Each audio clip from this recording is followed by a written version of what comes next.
Okay, good morning. So, welcome to Political Science Batch 2. So, in today's session, first we'll discuss that how do we proceed or how do we approach PSIR from an exam point of view. So, first and foremost thing that how many of you have bought the syllabus copy? Syllabus copy, okay.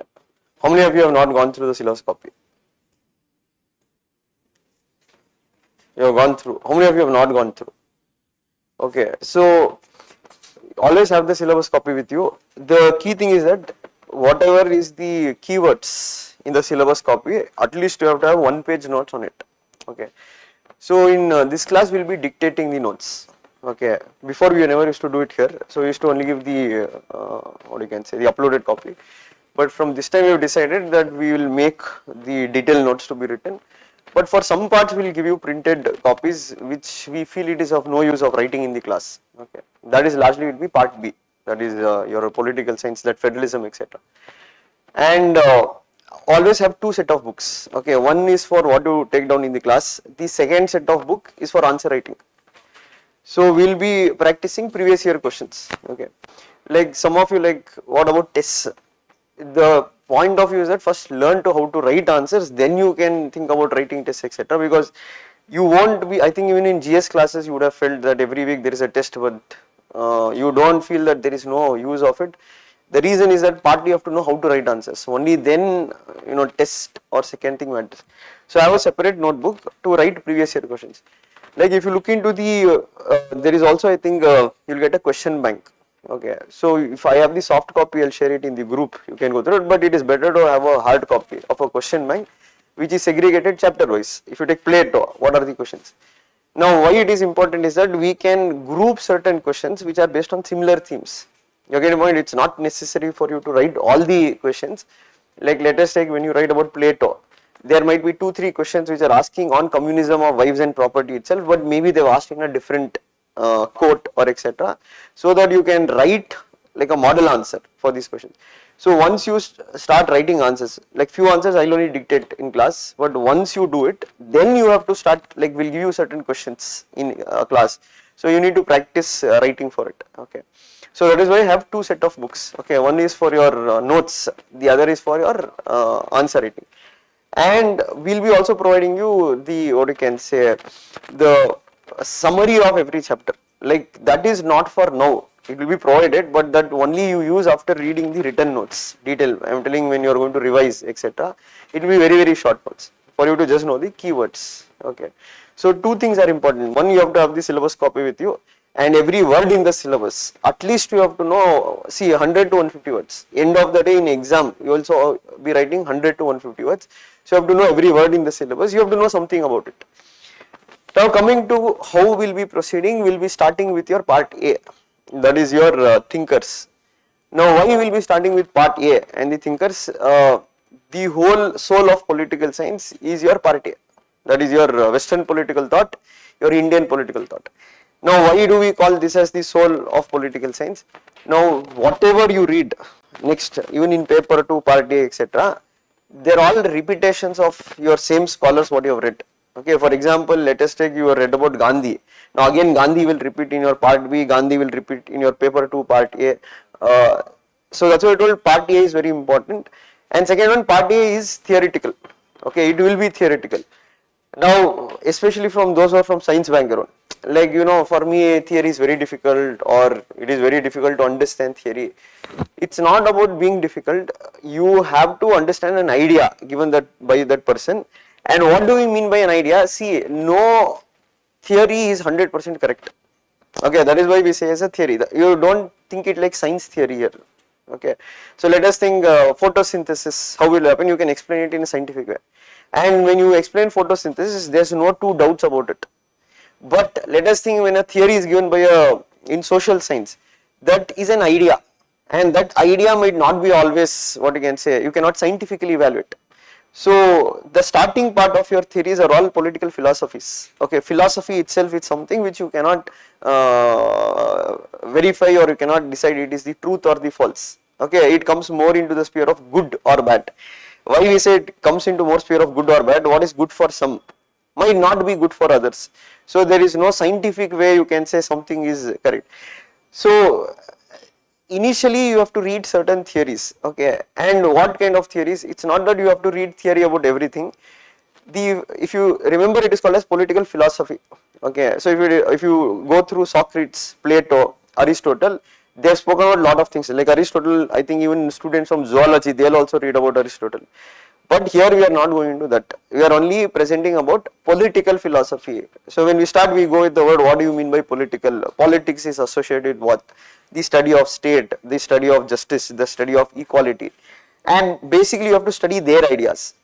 And if you go through your syllabus copy, what is given? One, they have given Western political thought, and they have given you 9 scholars. Okay, who are the 9 scholars? Plato, Aristotle, Machiavelli, Hobbes, Locke, J.S. Mill, and you have Marx and Gramsci, Hannah Arendt. Okay. Now, apart from these thinkers, there will be certain commentators. What do you mean by commentators? Some who have studied these people. See, now what happens is that you are not reading the primary source. Okay, to be fact, like let us think, when you do a PhD in political science, many times you have to read the primary source. Okay, what is a primary source? Like when you read Plato's book, let us say Republic, it is not first of all written in English. You are getting the point. It has been translated by somebody. Now you are not going to read the original work to be reproduced. All you are reading is some scholars who have already studied them and they presented their ideas in a more simple way. And just you have to study those ideas and you have to read. So commentators means what? There will be some writers who would have been fans of these guys. Some scholars, they would have praised them. You know, like if you take Plato, Rousseau, there is a scholar called as Rousseau who told Plato's Republic is one of the best books which is ever written on education. That is his viewpoint. But at the same time, you might have certain people like Karl Popper who is critic of Plato. Okay, he equates him to Hitler or totalitarianism. So your idea is that to understand why one fellow is criticizing, why one fellow is praising, and to use these commentators in your answers. Okay, you have to bring them in your answers. Now, why I am telling you have to bring them in your answers? Now, scoring 300. Okay, that is what everybody aspires for, right? Even you have come here because you want to score 300. But the point is that you cannot score 300 just by sitting in a classroom. To be frank enough, to be fair enough, and that is why I think in our posters, nowhere we have told we will guarantee you 300. Okay. So, because my score, maximum what I have scored in political science is 290. Okay. So when I have only not scored 300, I can't promise somebody that you will also score 300, etc., etc. We won't go into that. But yes, there are people who are scoring 300. Okay, like Ishita Kishore, the first ranker. Now, the logic here is that if you go through Ishita Kishore's answer script, okay, you verify if you want, you go through her answer script, and you also go to Shubhra ma'am notes. You will find many scholars, what she has used, you won't find it in the notes. Even in Shubhra ma'am's notes, you won't find. That's the challenge. You go, you read some of her answers, and you see some of the introductions, what she has written, some of the scholars, what she has brought, and you compare with the Shubhra Ranjan notes which is in the market. I am not telling it is not good, it is good. But I am telling you cannot just score 300 just because everybody reading the same material, everybody producing the same points, and UPSC will blindly start giving 300. The notes is a base. Based on that base, you have to build your value addition. And that's why why I'm telling you this now is that in market, what will be the tendency of the students is that we'll read one set of notes because everybody wants it what simple, easy. The moment you read some notes and you write it off in your answer script, they have to give you 300. That irrespective of which optional, that is not going to happen unless you sit and study. Now, what about in the market? That's what I told. In market, we also have to think about how many of those people have written mains. First of all, to even tell that how much you will get. So that's why I'm telling. First step will be always building the basics.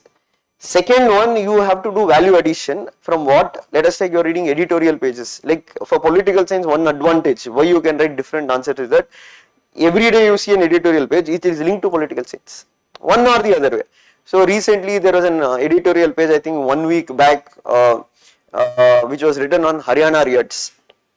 Okay, I think 1 week back it was written, and there was in that article, if you read, I think the author had mentioned about Paul Brass, and they used a keyword called as institutionalization of riots. Okay, you need to add that into your notes. Like whenever you have studied, like you'll read about part B. In part B, you'll read about religion and politics in India. Okay. In notes, you'll read about few scholars. You'll read about Paul Braz. You'll read about Rajni Kothari, etc., etc. But when you read these kind of articles, you have to take not the whole article. Just take one important idea and keep it in your book so that you can use it, and that will be your trump. Why that will be your trump card? Because when everybody are writing one thing, you are able to bring a new perspective. Obviously, the evaluator will give you the reward. Okay, not some, but does not mean you make your notes only so different and that cannot work. You have to work with one sample notes, based on that you have to build.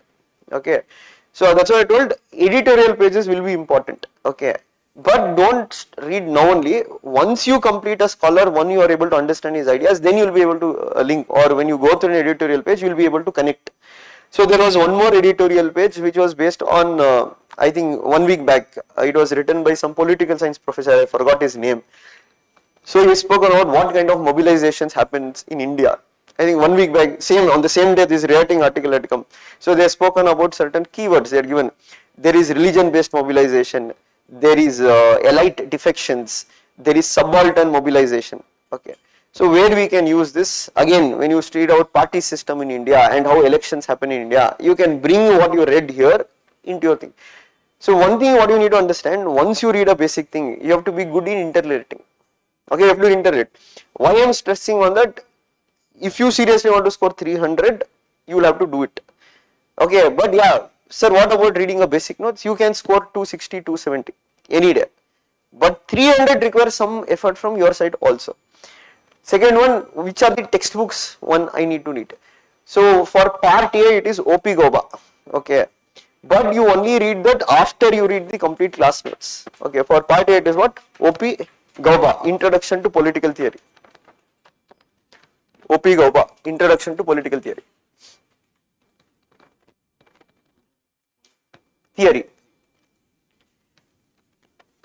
Okay, for thinkers, what you can do is that you can refer IGNO. For thinkers, you can refer IGNO, that is Indira Gandhi National Open University material, what is there, that can be used as a reference. Now, I am telling it is used as a reference. Once you take down the class notes, okay, you can flip through the IGNO notes. If you find, let us take a quote which is very unique, which you feel you can add it into your answer, that you make value addition. Okay, don't try to read the whole thing, it will be not required, because many times what will happen is that too much material will also be harmful, because you will start looking at so much content that you won't know what to write. And end of the day, you should not forget that every question, like in political science or any optional paper, you have 20 marker, you have 15 marker, and you have 10 marker. 10 marker should be written in 150 words, 20 and 15 markers usually 250 words. They don't specify the words, but you get 3 sides to write. So roughly around 250 words you can write. So end of the day, no matter how much you read, it will be not possible to include everything. Okay, so your criteria should be what? Your criteria should be to score well in mains. Your criteria should not be to become an expert in any subject. And to score well in mains, take any optional for the sake, it requires what? Your writing skills. Okay, you have to develop your writing skills.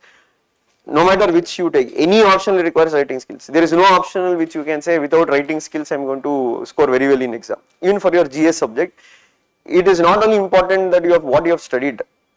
End of the day, are you able to bring it on your answer script?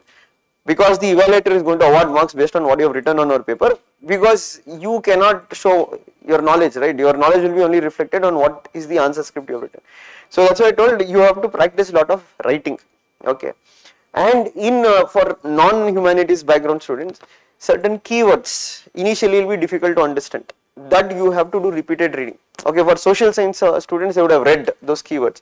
For non-humanities backgrounds, they would have not read those keywords. That you have to, read again and again.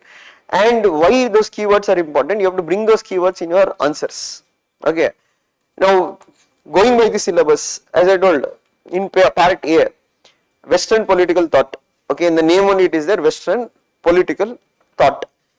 So, political thought usually refers to certain ideas which have emerged during certain time period. Okay, it's not a one person, it might be belonging to 2-3 persons or 4 persons, 5 persons who belong to that particular age. So, when you take Western political thought, we will be studying largely first the Greek political thought. Okay, when you say Greek political thought, 3 people will come. In syllabus they have mentioned 2, but we have to know about Socrates, because to understand Plato you have to know about Socrates. If you don't understand about Socrates, you won't be able to understand Plato. So Socrates, Plato, Aristotle, they comprise of what? The Greek political thought. Socrates is considered as the father of ethics, Plato is considered as the father of political philosophy, and you have Aristotle who is considered the father of political science. After the Greek political thought, you have the Western political thought or European political thought. You can say, sir, Greece also comes in Europe only. Yes, but Greeks were far, what you can say, the first civilization which came out important political ideas. Later it followed in other parts of Europe. So then you read about Machiavelli, okay, who is an Italian political scholar, his ideas. Then you go into reading about the English scholars, that is Locke and Hobbes and J.S. Mill, all 3 are English scholars. And then you will read about Karl Marx. Okay, so if you look in the Western political thought, if any one ideology is named after a person, it is Karl Marx, Marxism. So basically it signifies it's a very important idea what he gave, and that is what we say now, Marx is always like Narendra Modi. Why? Because either you hate him or either you like him. And that is how Marx is also, because Marx is loved by half of the world and Marx is hated by the half of the world, especially the communists, because communism itself is based on the idea of Marx, and capitalism always see Marx as the enemy. So we have to look into that, what is the idea Marx gave and how his ideas reshaped the thinking. And then you have Antonio Gramsci. Okay, Gramsci rightly refined Marx ideas because Marxism itself faced a lot of challenges. Okay, because Marx gave the idea, and after Marx passed away, there are many people who questioned the Marx idea, because you will understand that once you read Marx, that he spoke about a revolution which is bound to happen. So Gramsci refined it, and Gramsci gave a concept called as hegemony. Okay, that is very important to understand the ideological domination, what we call. And then you have Hannah Arendt. Okay, she is one of the women scholars among the 9, what you read. And we call her as a Cold War intellectual, means her ideas mainly developed during Cold War. Hannah Arendt herself was a Jew, okay, and her family and she faced the Hitler's atrocities in that regard, and that is how her ideas developed. And many also consider as a confused thinker. The reason confused thinker, when you read her writings, see most of these Plato etc. what we read now, we call it as classics. Okay, now why these classics are important? Now many of these ideas what these people have spoken about might be relevant even today. Okay, they've reshaped the present thinking. But it does not mean whatever they have told is 100% correct. But some ideas can be studied even today. So like people like Hannah Arendt, they have spoken about totalitarianism, dictatorship, how dictatorship works. And we call her phenomenology, the approach she uses, means your self-experience, what you have experienced in life that you are trying to put as an ideas. So this will be largely your Western political thought, the core ideas of thinkers. Now sir, should I know where she was born etc., not required. See, that won't help in the exam, but maybe to understand every person's idea won't develop in vacuum. Tomorrow let us think you are giving an idea. You don't get an idea just on its own. You get ideas based on your experience. So that is why there is a scholar called as Lasky who told every political thinker is a child of his times. Okay, so basically every political ideas, they would have come as a result of certain challenges which they are facing. Like if you take Plato's major idea is philosopher king. He gave a concept called as philosopher. Now if you go into why did he give this concept, it was largely due to the you can say many consider Plato to be the Batman of Gotham city, that how Gotham city was degrading, degenerating, and Batman came to save the world, and that is what this Plato's philosopher king is also equivalent to. So Athens was facing a lot of challenges, corruption, etc. So Plato came out with an idea. It didn't come into reality. He gave an idea that how you can do. So every person's idea is coming under a context, and that is why you have to know something about that person, that why he gave that idea. So you will read about Foucault when you read postmodernism. So now, why I am telling certain times you have to know about it. Let us say you go to interview stage. Okay, let us say you get qualified for interview. So they might ask you, because they've asked in like former students and all, when they've gone to interview, they've asked, who is your favorite scholar? Now one fellow has told it is Foucault. He has told, okay, Foucault, because what notes what you would have read, you will be able to answer. So the board has asked him, okay, fine, why did Foucault, develop these ideas? Means if you, when you study Foucault's ideas, most of the Foucault ideas are anti-establishment. Okay, it is anti, how the society works, etc. He tries to think outside the box. So this fellow told he didn't know exactly. So then they told you don't know about your favorite scholar only, because Foucault was a gay. Okay, Foucault was a gay, and at that point of time, gays were usually not accepted within the society. And most of ideas what Foucault gave about was how the society will repress an individual.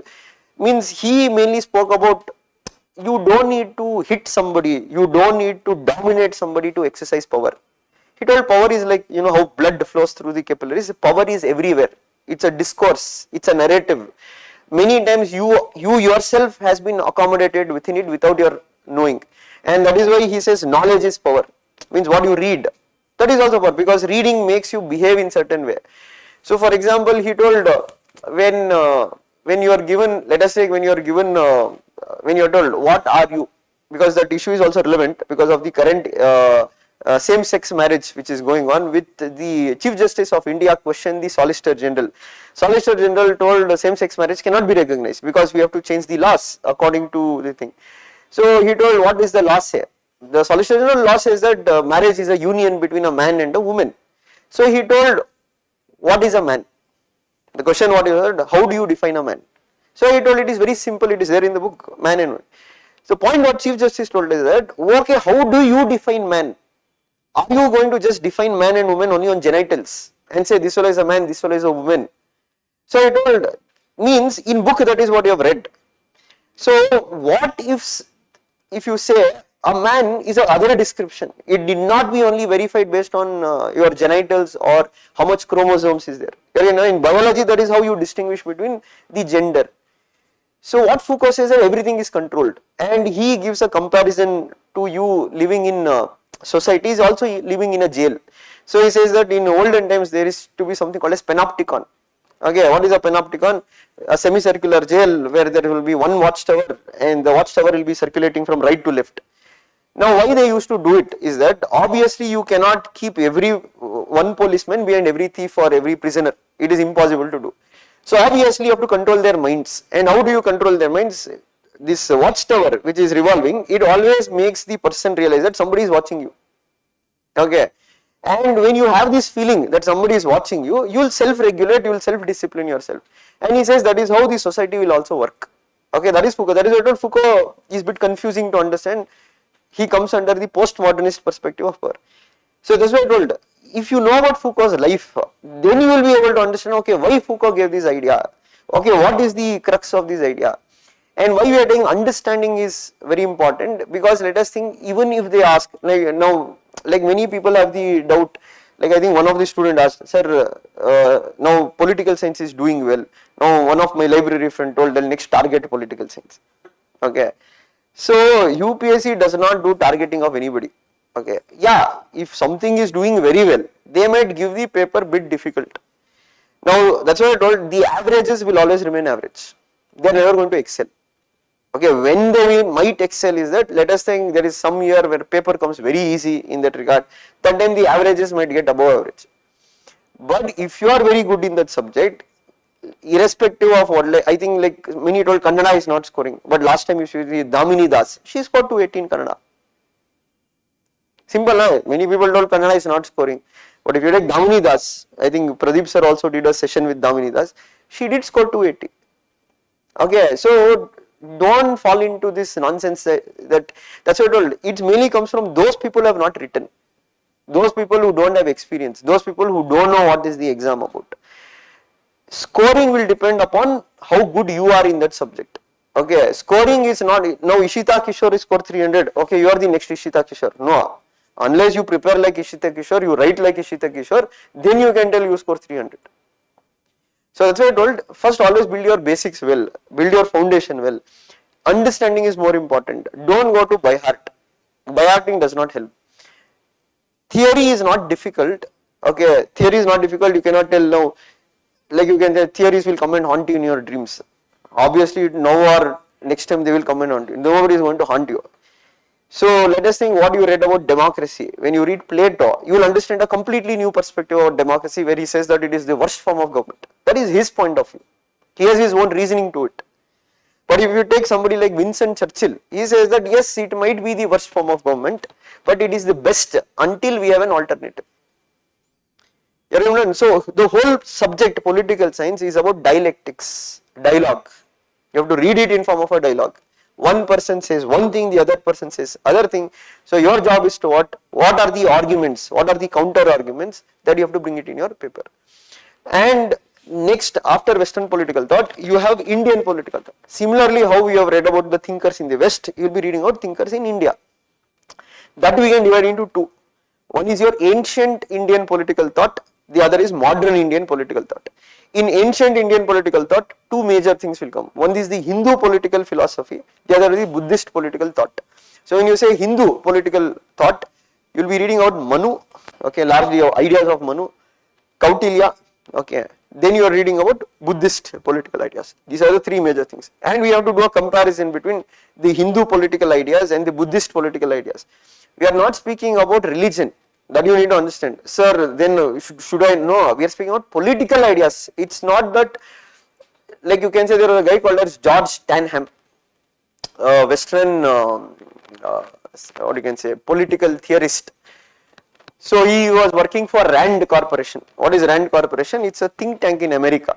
They usually do strategic studies for the American government. So when George Stanham, he looked at India, he told India is West. He told Indians does not have strategic culture only. They do not have strategic thinking only. And many criticized George Stanham for his view because they told it is an ethnocentric view. These keywords are important. Ethno means basically you are speaking about from ethnic lens, means you are looking from a Westerner, he is looking down upon Indians and saying that Indians do not have any strategic culture. And that is when you have one more German called as Max Muller, who is an Indologist. Indologist means one who studies about India. So he told that is a very narrow understanding what one can say, because if you look at India, or if you want to understand major ideas in the world, one should look at India. That you will understand when you read Plato, because Plato was influenced by Pythagoras. Pythagoras had come to India, and Pythagoras was deeply influenced by the Hindu philosophy. So for example, if you take, there is a lot of, you will find once you read Greek political thought and the Hindu political thought, you find lot of similarities in them. Okay. So for example, if you take in our Hindu philosophy, there is a concept called as Maya. What is Maya means? Whatever you see, that is not the reality. Okay, I think for example, you have a rope. The rope might appear like a snake. Okay, and that is why you say you have to touch, you have to feel to verify what it is. The same idea has been also reflected in ideas of Socrates, Plato, etc. When they also speak about the same thing, that what you see is not the reality. Okay, that you will understand when you read them. And I am giving an idea. So there are many scholars who will defend, saying that Kautilya's Arthashastra, which is there, it is one of the masterpiece which has been written in what I can say, foreign policy or public administration. So some say that George Stanham did not understand India, and that is why he gave a very narrow viewpoint. So here we will be studying out important ideas given by Hindu, Buddhist political thought. And then we see modern. Okay, what is the difference in history? Also I think you have read ancient history, medieval history, modern history. Who brought this categorization, ancient, medieval, modern? Who brought this categorization, ancient, medieval, modern? It is actually the Britishers who brought it. One way the Britishers wanted to project was that modern India was built by them, infused by modern values, rejecting the, means they looked upon of ancient India as medieval India as present. But even among Indians you have, like if you take the right wing and the left wing, okay, usually the right wing, they go into aspect of saying that, you know, our ancient past is great, you should not forget what Kautilya told. But if you look at the subaltern perspective, the key word is again subaltern. Subaltern means the views of Dalits, tribals. Subaltern means those who are suppressed sections of society. Now they don't agree with that view. Why? They say that you are only looking at okay, the greatness of the Mauryan Empire, etc. What about the caste system which was existent? That's why we say politics or political science is not one view. You have multiple views here. The same in, like if you take the Malay Karegaon incident in Maharashtra, okay, Bhima Karegaon incident in Maharashtra, that what you can say, sedition laws were imposed at that point. It's a very old issue, I think in 2017. So what was the issue about? There was friction between two communities, the Marathas and the Mahar community, Dalits there. What was the friction about? It's friction about different interpretation of history from both sides. So basically there was this battle of Bhima Karegaon. So it was fought between the British and the Marathas. The British soldiers mainly comprised of this Dalits of Mahar community. The Marathas mainly comprised of the Marathas, and the British defeated the Marathas. So the Mahar community will celebrate that as what a victory day. Means, see, the idea there is that when you go into the Varna system, so basically the Shudras were considered as the last rung. So here they celebrate because we have the fighting skills to do so. But the Maratha community sees it as what? They see it as what you can say, anti-national activity, that you are celebrating a British, and that led to what? There were celebrations on either side that led to protest. So that is what we say, history is all about the lens through which you look through. So there is no only one interpretation of it. Like tomorrow if you have, like we have Independence Day. So obviously Independence Day we go through the contribution. So again you can say both right and left, they have, like some say like what did Nehru contribute, Nehru's contribution is not, or right say that Savarkar has also contributed. The point of that, again, it comes through which lens through you see, and there is truth and lies in both sides. Okay, you can say that you cannot deny that what Nehru has not done anything, you cannot deny the fact, but also you cannot deny that Savarkar also didn't do anything for the country at large, it is being brainwashed. So here the idea is about, we need to look at different perspectives. Okay, so when you read modern perspective, largely you will read about Gandhi, Ambedkar, Aurobindo Ghosh, M.N. Roy. So these are the major, and Syed Ahmad Khan. Okay, again, not like your modern history. In modern history, I think you will go through more through facts. Here we are not going through facts, we are going through ideas. Okay, why did Ambedkar's ideas differ from Gandhi's ideas? Okay, what is this cultural nationalism which was given by Aurobindo Ghosh? What is the relevance of cultural nationalism today? Or if you take M.N. Roy, M.N. Roy was initially a revolutionary, then he changed himself to Marxist, then he became, he formed his own ideology called as radical humanism. Why this transition happened? Okay, and what is the utility of these ideas? Like Syed Ahmad Khan, he largely spoke about the modern education that should be given to the Muslims. Okay, so I think for most of you modern history has been done. So when you look at in modern history, even today, if you find, the Muslims are one of the most backward of the minorities. Okay, usually if you take minorities in India, you have Muslims, Christians, Buddhists, Parsis, Jains. So let us take Parsis as an example. You won't find usually Parsis who are very poor. You don't usually I have not come across any Parsi who is very poor. Usually Parsis are very rich. Parsis are highly educated. Okay, if you take this Tata, he themselves is a Parsi. And you can say the Parsi is a community, they are very strong with respect to, they will protect the interest of their community. Now if you look at why Parsis are that way, and if you look into Muslims in that regard, how many Muslims are there in parliament currently? No, it's there, 4%. 4% are there in the parliament. What is the Muslim composition in India, percentage? It is 18%. So you have 18% Muslims, but you have only 4% Muslims who are in the parliament. And even if you take according to how many Muslims hold government jobs, they will rank the least. This was a report given by Sachar committee appointed. Now why we have to read about Syed Ahmad Khan? Now you can say many times the problems what we face in society today. Like you can see now, for example, many times what you can say, it can also be communalized. There is an incident which happens, it is mainly between two issues different together, but you can add religious color to it. Okay, it will be done on both sides, I am not telling only one side. Now the problem is that why do Muslims do face this problem? Okay, to a certain extent, okay, why within the community there is no, what you can say, modern values? So that you have to go back to the 18th century in India when these Reformation movements happened.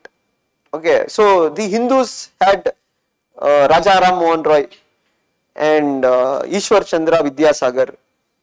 Obviously, they challenged many of the Hindu customs which were outdated. Okay, why they challenged? Because most of them, one common thing you find, were all Western educated. They were exposed to Western values. They came and challenged the values here. Like I think when they justified sati, they told give a scientific reason on sati, or which book which is there it will justify sati. And you can say after their efforts, the British banned sati in 1829. You are getting the point. Among Parsis, you had Firoz Shah Mehta, you had Dadabhai Navroji, etc., who also brought reforms. Christians, you obviously had Christian missionaries who were at the forefront of doing. But if you look at Muslims, the only one person who spoke about, in modern history you will read two types of movements are there. Reformatory movements, revivalist movements. What is reformatory movements? One which wants to change the conditions of the society drastically. What is a revivalist? You want to go back to your culture, etc., revive those cultures. Farazi, Deoband, okay, the major Islamic movements were there during this time period were all revivalist. Okay, what do you mean by revivalist? They opposed any kind of modern education. The only one person who spoke about that Muslims should be given modern education was Syed Ahmad Khan.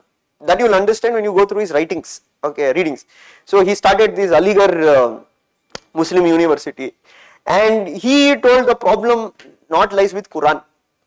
Okay, he told the problem lies with the Maulvis who are interpreting the Quran, and he told they are interpreting in a very narrow way.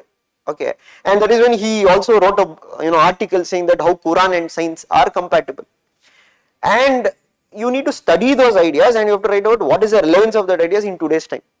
Okay, so when you are speaking about frictions, that how do we resolve frictions? Frictions cannot be resolved. What you can say, an eye for an eye makes the whole world blind. It has to be brought through socio-economic changes. And how to bring you have to be able to identify who are backward, why they are backward, what is the reasons to it, and how do we address the problem, how do we modernize. Okay, so that you will understand once you read Syed Ahmad Khan. Okay, so these are the Indian thinkers you can, and Gandhi, that's what I think Pradeep sir would have already told you. Gandhi is one person you don't take panga with, because he gets you 150 marks in exam, in essay, in ethics, in optional. And in political science, so Gandhi will come everywhere. He will come in part A, theories of state, he comes in idea of justice, he comes. So Gandhi and Ambedkar's ideas you have to know. And then we will go into concepts. What is concept? Introduction to political theory. So first we have to understand what is politics, from where the word politics has been derived from. Okay, what do you mean by a political thought? What do you mean by a political theory? What do you mean by political philosophy? What do you mean by political science? What is the difference between philosophy and science? Okay, and you can say the field started to emerge in the till 1940s and 1950s it was dominated by philosophy. But after 1940s, 50s, you can see science started to become very dominant theme, like behavioral revolution, what we say. Then you have post-behavioralism.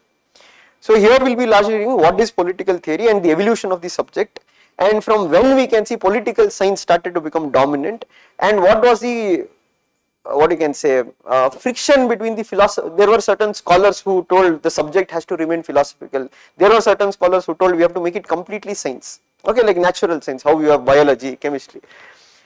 And that is when you have a guy called as Leo Strauss, that you will take down when you take. He told, if you try to make any social science subject completely equivalent to science, like mathematics, chemistry, he told it will be like you have lost your ability to distinguish between good water and bad water. Okay, science does not go into what is good or bad. Okay, for example, let us take now. You used a mathematical formula and you will do exit poll. Exit poll is nothing but scientific way. You use mathematics, you take a sample size and you will come out with saying a prediction. Okay, this is what might happen. Not it will happen, it is might happen, but your prediction is based on scientific analysis.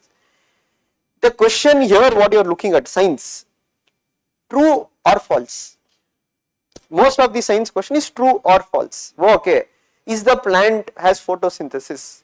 The question is that it is true or it has to be false. Or if you take is water there on moon? True or false, you have to identify, you have to do your research, etc.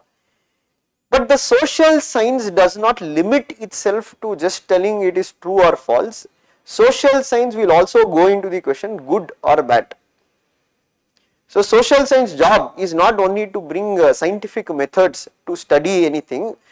Those scientific methods, whatever you are using, should also contribute to the betterment of the society. You have to be able to define what is a good society, what is a better society. So that is what Leo Strauss told. If you try to make political science or any social science equivalent to natural science, the subject only will lose relevance. The subject of political science is not just to bring scientific methods, it is also to identify what, and that is when they understood and they readmitted values. That is what we call as post-behavioralism. Okay, and largely today there is an acceptance within the political science fraternity that both facts and values, they do play a key role in study of politics. So that is what we are going to go into the approaches, etc. Then you will be reading about ideologies. So after introduction to political theory, why we are reading ideologies?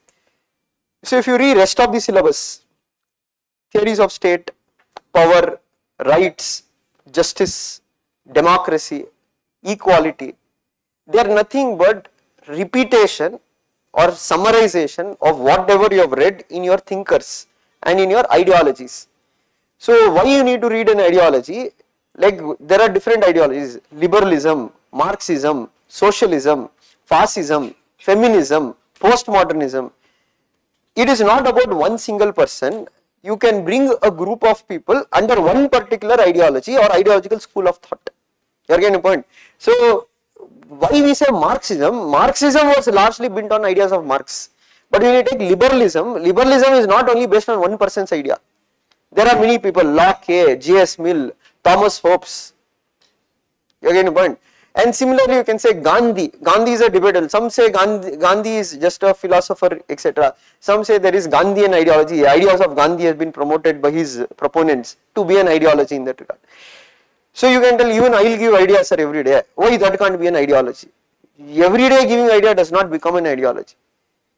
An idea should have a following. That idea should be comprehensive, applicable to a large scale. Only then it becomes an ideology. So there also we will be looking into two types. There is something called as ideology as science of ideas, ideology as set of ideas. So when we say it is a set of idea, now let us take, you believe in, let us not make non-controversial, because again you say Unacademy episode, what is there now? The problem, that is what happens, because I don't know, I saw that video, the faculty would have might told something in some that regard, but I think they're going okay. Anyway, take something like, let us take fascism as an ideology. Now when you say it says a set of an idea, we are speaking in terms of politics. What do you mean by terms of politics? You follow that idea because you have faith in that idea. Why you have faith in that idea? Maybe you are attracted by the terms of it. Third one, as a set of an idea, you don't question the idea. You blindly believe it. There is no set of questioning. You believe it. Whether it is scientifically valid or not valid, no. You are a follower. It is an aspect of closed mind. It is an aspect of an hierarchical society. But when we see ideology as a science of ideas, here it does not come into field of politics. It comes into field of political theory. Here for a theorist, he is not concerned about justifying that idea. He is more interested in analyzing that how this idea first of all came into being. Is this idea correct? What are the contradictions within these ideas? Because when an idea is presented, not necessarily, like for example, let us take Hitler. Hitler presented this idea called as Übermark. It's a German word. What is Übermark? Superman, superhuman. So he said that you should have complete faith in the capacity of one person, because everybody are not equal. Now let us take, if you question the idea, I'm saying that, like if you go into the Hitler's Mein Kampf book, he himself gives the description of a Jew. He told Jews have blue eyes, sorry, not Jew, what is that, Aryans, they have blue eyes, etc., tall. Hitler did not satisfy any one condition also. Hitler was short, he was not, he didn't have gold hairs, he had black hair, he didn't have a blue eyes. But the idea cannot be questioned. as a political theory, you are more not interested in justifying fascism or criticizing fascism. You are more interested in that how did this idea emerge? What are the conditions that led to these ideas? The idea does not emerge in vacuum. There will be certain necessities. So that we say ideology is a science of ideas. So like that we will be looking into different ideologies: liberalism, Marxism, fascism, communism. Okay, communism will be as part of Marxism, feminism. Okay, and once you study ideologies, then we'll be going into your aspects as what the theory of state, theory of power, authority, legitimacy, rights, human rights, equality, justice. Come on. Now many things you tell like, sir, how many thinkers I need to remember? Okay, don't try to by heart a thinker. Understand a thinker. Once you understand a thinker, basically if you have explored that person's ideas, you will be able to interlink. You are getting a point? And now why we say that, when you read in polity, let us take GS polity, there it will be more simple. Like you will write justice. What is justice? You will tell justice is giving what is one deserves. But here it's not like that. There are different ideas of justice. Again, you have to go to ideologies. There is a liberal idea of justice. There is a Marxist idea of justice. There is a fascist idea of justice. There is Plato's ideas of justice. There is Aristotle's idea of justice. So you have to do a comparative study. And once you do that, then you will be able to understand this idea of justice, what is there. This has not been constant. It has changed its ideas based on the society, based on time, based on space. And when you come to Indian constitution, etc., we use the word social justice. So since now you have read part A, now you will be able to understand, okay, what is the idea of social justice, what this Ambedkar spoke about. But without reading Ambedkar, if you just read the preamble, obviously your understanding will be half thing. So that holistically will be your part A, and part A is like 90% static, 10% dynamic.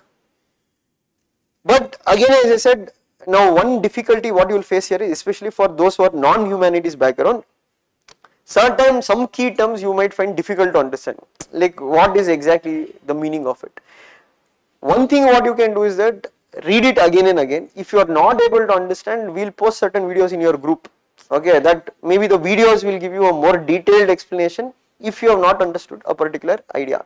But understanding these ideas are very essential for your political science, because these ideas you will be also using in your paper 2, part A. Okay. Now coming to part B, that is Indian government and politics. So this largely comprises of 4 parts. Okay. One is Indian national movement, that is your modern history, and that is why we say political science overlaps with lot of your general studies. Now, however, here the idea will be that how you read your GS modern history is different, and how do you read your political science modern history is different. In GS modern history, you go through a lot of facts. Okay, like if you take newspapers, who wrote which newspaper, you have to know. Like Sudharak is a paper written by whom? Gopal Krishna Gokhale. Okay. Commonweal is a newspaper written by whom, or a journal written by whom? It is Annie Besant. Okay. That is for your prelims. Here nobody is going to ask you those kind of questions. Here if you go through the syllabus, they have clearly mentioned. One, they mentioned perspectives of Indian national movement. Okay. So you have to know. Same ideologies you read now. Liberal. The liberal perspective of national movement. The Dalit perspective of the national movement. The nationalist perspective of the national movement, the Marxist perspective of the Indian national movement, the socialist perspective of the Indian national movement, M.N. Roy, radical humanism perspective of the national movement. So here we are not going to read national movement in detail. We are going for a macro view. Macro means holistic view, not micro view. And then we are going to study about strategies. Okay, moderates brought a strategy. I think you would have read, I think modern history class is done, you know that they use prayer, petition and protest. But here we also have to go into why moderates use that method. They were influenced by which ideas, which ideology? It was largely liberalism, constitutionalism. Extremists, they actually used violence. Why? They were attracted by what? Two, one they were attracted by religious nationalism, or second one Marxism. So both of them believed in the use of violence. They believed that India cannot be freed without using violence. And then you have in middle path, you have Gandhi, Gandhian strategy. Gandhian strategy were much different from the other two. Yeah, you know, Gandhi did not agree with the liberal philosophy of constitutionalism. He believed that you cannot get freedom using prayer, protest, etc. He used non-cooperation, civil disobedience, but civil disobedience without use of violence. So Gandhi is a mix of both, but he does not use violence or he does not use constitutional method. So we have to analyze who brought which method, and we also have to look into what are the advantages of method, what are the achievements of that method, and there are also criticism. See, the format is standard. The idea, the contribution of the idea, the criticism of the idea, and the conclusion. So if you take Gandhi, Gandhi has also been criticized by Ambedkar, criticized by M.N. Roy, criticized by Savarkar. Okay, it is not the criticism of a person. It is a criticism of his ideas, and that is why we say we are studying the ideas. Get in mind? So you don't need to worry about, sir, should I know where did the non-cooperation movement, in which parts of India it happened? Not required for political science. But what you have to know is that, okay, what were the methods they used in non-cooperation movement? To what extent those methods were successful? Why non-cooperation movement was called off? What was the impact of calling off on the future of the freedom struggle? Got it? We are not going to micro, we are going to macro. The strategies of the Indian national movement. So this is what you are going to read in your modern history, largely. Okay, that's it. There is nothing else to think.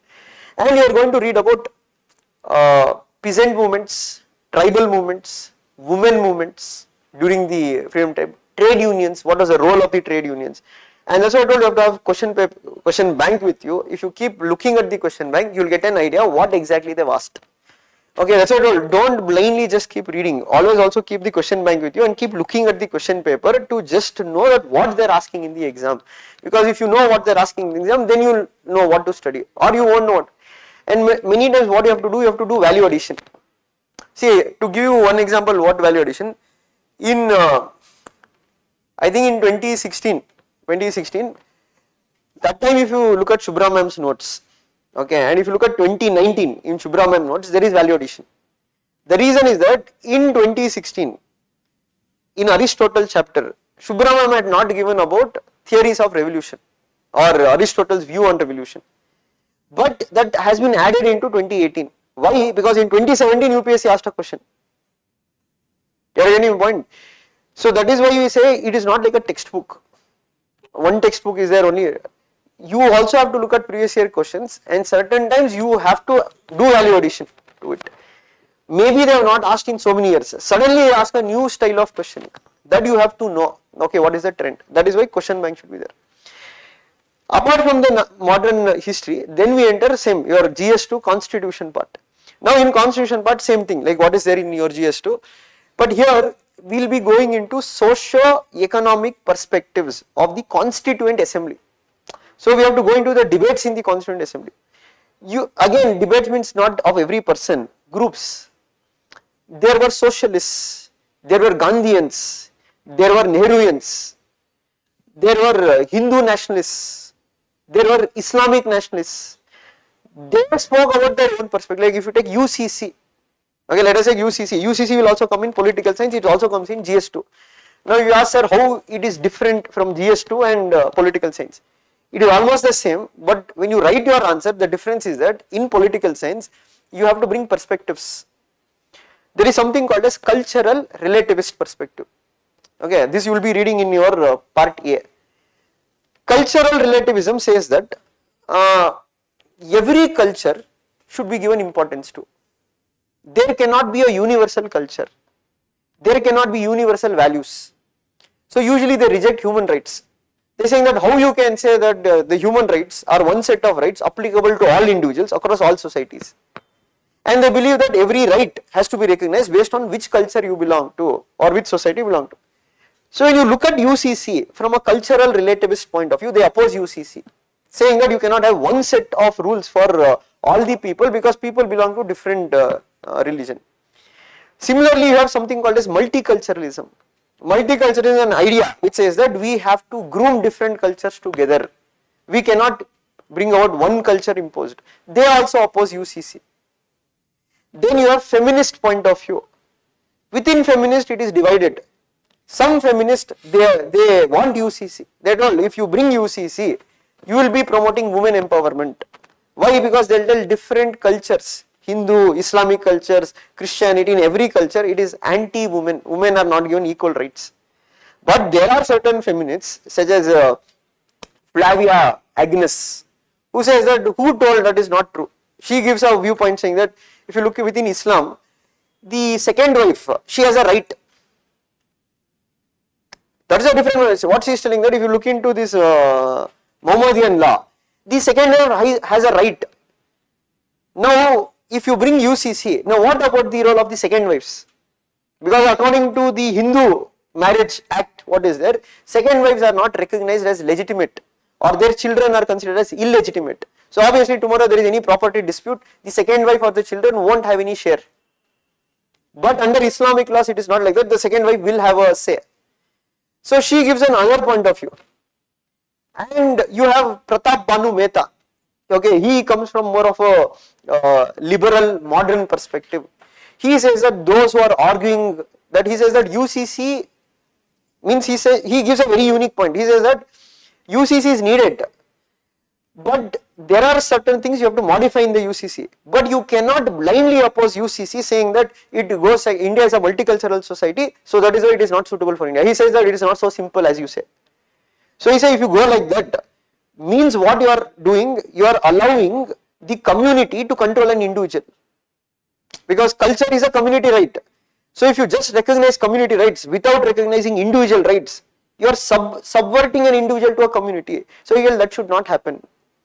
But he also says that what UCC, if you want to bring, first you have to convince everybody. If you impose directly, it will become a majoritarian ideology.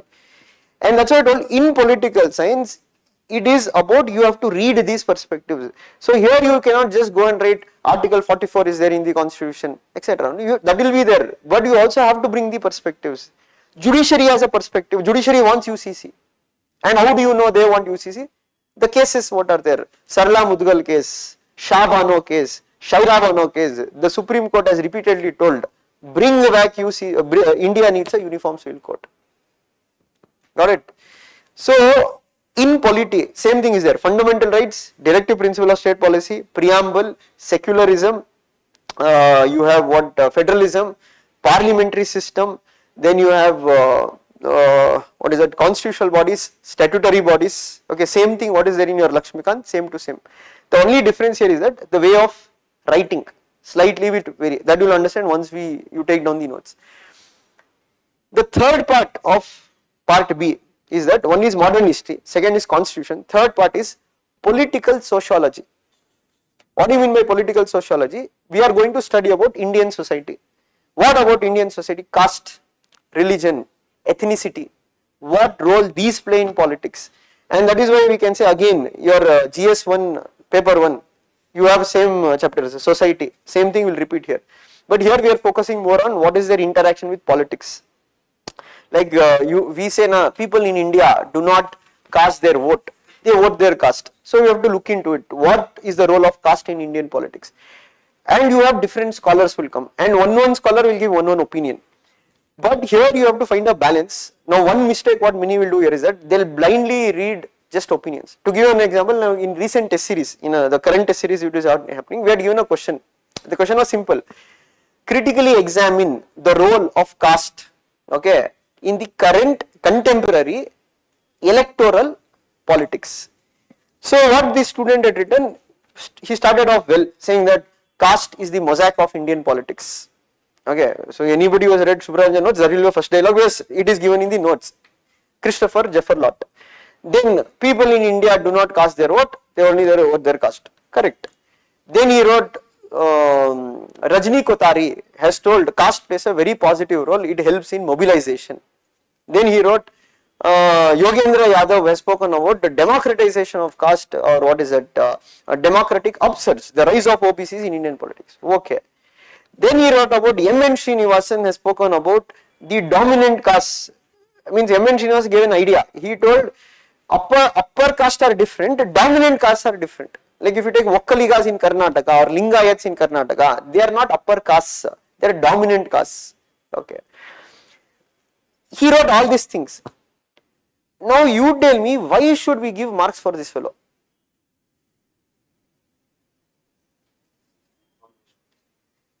See, he is just reproducing what different people told. You won't get marks if you just blindly quote. If that was the case, now 1000 students in Subramaniam should have scored 300. They won't. Why they won't? It is only few, because notes is good. You have to know how to use the notes. If you are a blinded parrot, just reproducing what is there in the book, not understanding demand of the question, and that is why you have to read editorial pages. You can write about Christopher Jeffer lot. Question is what? Question is there asking in contemporary, means today's politics, in elections, what role caste will play. One point is that caste plays a very key role when it comes to ticket distribution.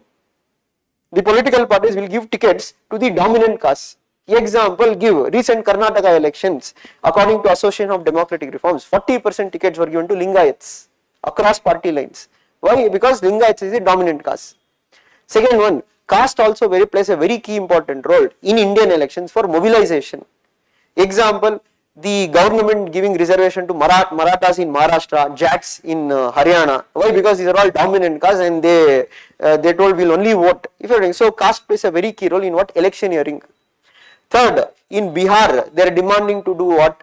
Do OBC caste census when you do 2021 census.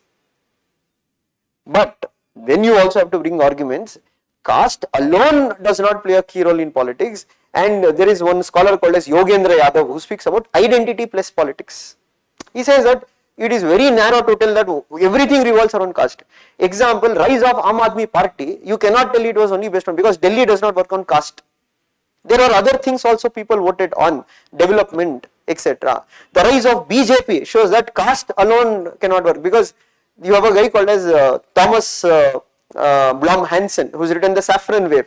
He told how religion also plays a key role in Indian politics, and the BJP was able to triumph the religion over caste, and that is why the BJP rose in the Hindi belt. And third, one more scholar, his name is, what is that? I am not getting his name. What he told is that when political parties give ticket to people from the same caste, obviously people cannot vote only on caste, they also vote on the ideology of the party. Okay, so then you can say that yes, caste continues to play a key role, but however, and if you want, you can do a value addition, is that in 2019 election when it ended, there was an editorial page, okay, written by two famous people. One was Thomas Piketty, he was a Nobel laureate. The other was Abhijit Banerjee. So both had written about the BJP's victory in 2019 is not only based on developmental politics, they also spoke about how they also used caste.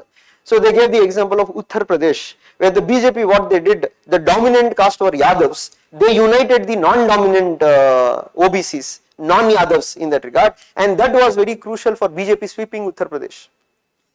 So these editorial pages are usually written by experts. Okay, so what you need to do is that when you read certain ideas, you have to be able to link those ideas to current happenings. But if you just cleanly keep vomiting the same thing what is written, they won't give you marks. And misconception among students is what? The more scholars you write, the more marks you are going to get. No, that is the trend. You won't, that's what I told you. You see Ishita Kishore's paper or you see Utkarsh Dwivedi's paper. They don't blatantly use just scholars. They'll bring these scholars in a context. They'll give a lot of examples. So that you need to do for this part. What is that? Political sociology. The last part is political economy. Here largely you will be reading about planning, development. So planning commission was there. It was replaced by Niti Aayog. Why it was replaced? Then you have Nehruian model of development. Then you have Gandhian model of development. What is the difference between the two models of development? Then you have to read about Indian economic model. Means political economy means what? You cannot separate politics and economics. Behind every political decision, there is economics behind it. And if you see India's economic model, what was pursued till 1991, it was largely a closed economic model, or what we can say socialist model. But After 1991, we have liberalized, privatized and globalized. Now here, it's not that we are reading economy. Okay, don't be in a misconception, sir, should I read about economy? No, we are reading about political economy. So here also you have certain viewpoints. One, you have Jagadish Bhagavati, you can say a political economist, who has largely writes about how India benefited, by liberalization, privatization, globalization. Arvind Panagaria, he is also pro liberalization of Indian economy. But you have certain people who take more of a pessimistic view, in the sense Amartya Sen, Jean Dries, they have written a book called as The Uncertain Glory. They have told no doubt after liberalization economic growth has increased, but they say there is a difference between economic growth and development. They speaks about data, saying that how India's economic growth grew at 8%, 9%, but at the same time you can see inclusiveness was not there. All parts of India did not develop equally. Poverty has reduced, but you can say the standard of living has become very costly. But you have one more guy called as Guru Charan Das. Okay, he's written a book called as India Unbound. Okay, Guru Charan Das is pakka capitalist. So he criticizes Amartya Sen, saying that these socialists, they do not have a vision about how to grow the economy. He says that because there is accusation of crony capitalism. Okay, that some capitalists took benefit. So he said that alone cannot be criticism of capitalism in that regard. He told the problem lies with the government does not have the muscle power to bring big ticket reforms in India. So he asked that India should become more reforms, like for example phasing out all India services, this lateral entry of civil services. That bureaucracy is the biggest hurdle for India to bring its development. That is one viewpoint. Okay, lateral entry into civil services. Okay, role of government should reduce in controlling the economy. More role should be given to the privatization. Guru Charan Das brings that view. It does not mean you have to read this book. Don't make that mistake. Sir, I will read Uncertain Glory, I will read India Unbound. If you read that, 10 years will happen for you to crack. Just go with the core idea of the book. Just core idea. And that will be in the notes itself. But let us think you are reading Hindu newspaper someday. While going through, you come, some book review has been given, some new book has come, and you see that fellow is a famous scholar. Just write down what is the gist of the book. So you have a book written by Milan Vaishnav, Why Crime Pays. It's about criminalization in Indian politics. You will be reading about Milan Vaishnav when we do politics in India. The point is that is a 300 or 400 pages book. You cannot read 300, 400 pages, they don't want. The point is that you have to extract the summary of the idea what is given in the book. Simple time, his idea is what? How market works, demand and supply. That is how in politics also works. Today there is more demand for criminals. Why there is more demand for criminals? Criminals have winnability factor. Why they have winnability factor? Because they have that kind of money power, that muscle powers. And he says that you look at Indian Parliament and you go by the data. The Association of Democratic Reforms released a data, 2019, 46% of India's MPs are criminals or they have a criminal background. And that is what he gives reasons that why this happens. One, money power, muscle power, and third, he says that people love criminals. They support them. And ample example is in front of you. Karnataka elections, etc. recently, who won, what is their background. And he also goes on to explain why it happens that. Because criminals are ready to break the law and they are ready to do things for their people. Primordial loyalties. What is primordial loyalty? You are loyal based on your birth, means you are loyal to your caste. Even he is a criminal, you know that he is a criminal, but still he belongs to your caste. So your loyalty extends to your caste, and that is why you vote for him. So you need to imbibe these ideas, okay, collectively. Now what will happen is that, let us think you just read in a simple way without any interconnections. Obviously you will suffer in the exam. See, point of note is that the point here is not having detailed notes, reading those detailed notes.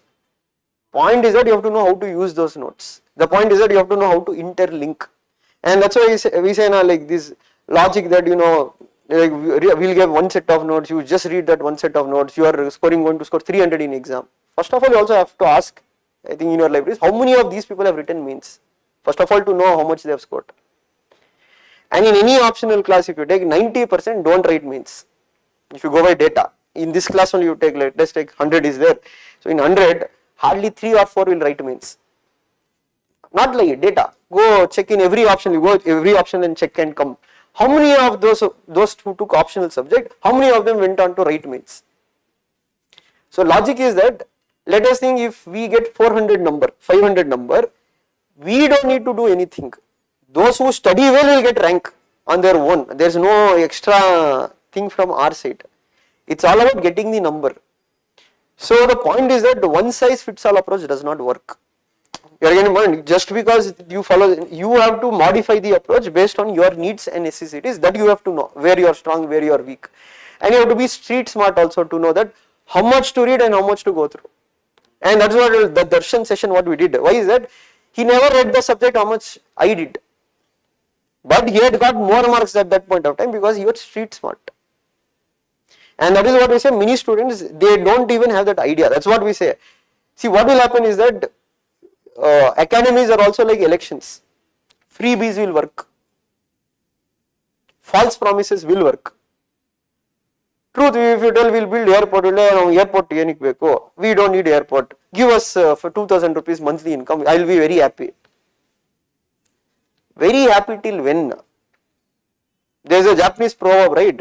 Do not feed a man fish every day. Teach him the art of fishing. He will learn to survive. But if you go on to tell, no, I will feed, for how many days you will give 2000 rupees, how many times you will give free bus ride? It is financially not sustainable. It's all maybe for elections what can work. Same here, 350 you will get. You will get, but it's not through me or somebody. You should get it on your own. You cannot get blindly 300. You have to do your work. But why students are not ready to? Simple, they are not ready to, they are not strong-willed. Weak-minded. Why weak-minded? See, that's what, like, many times you speak to many students, you feel that they are so immature, that they don't even know what exam they are writing. They don't have clarity with regarding exam.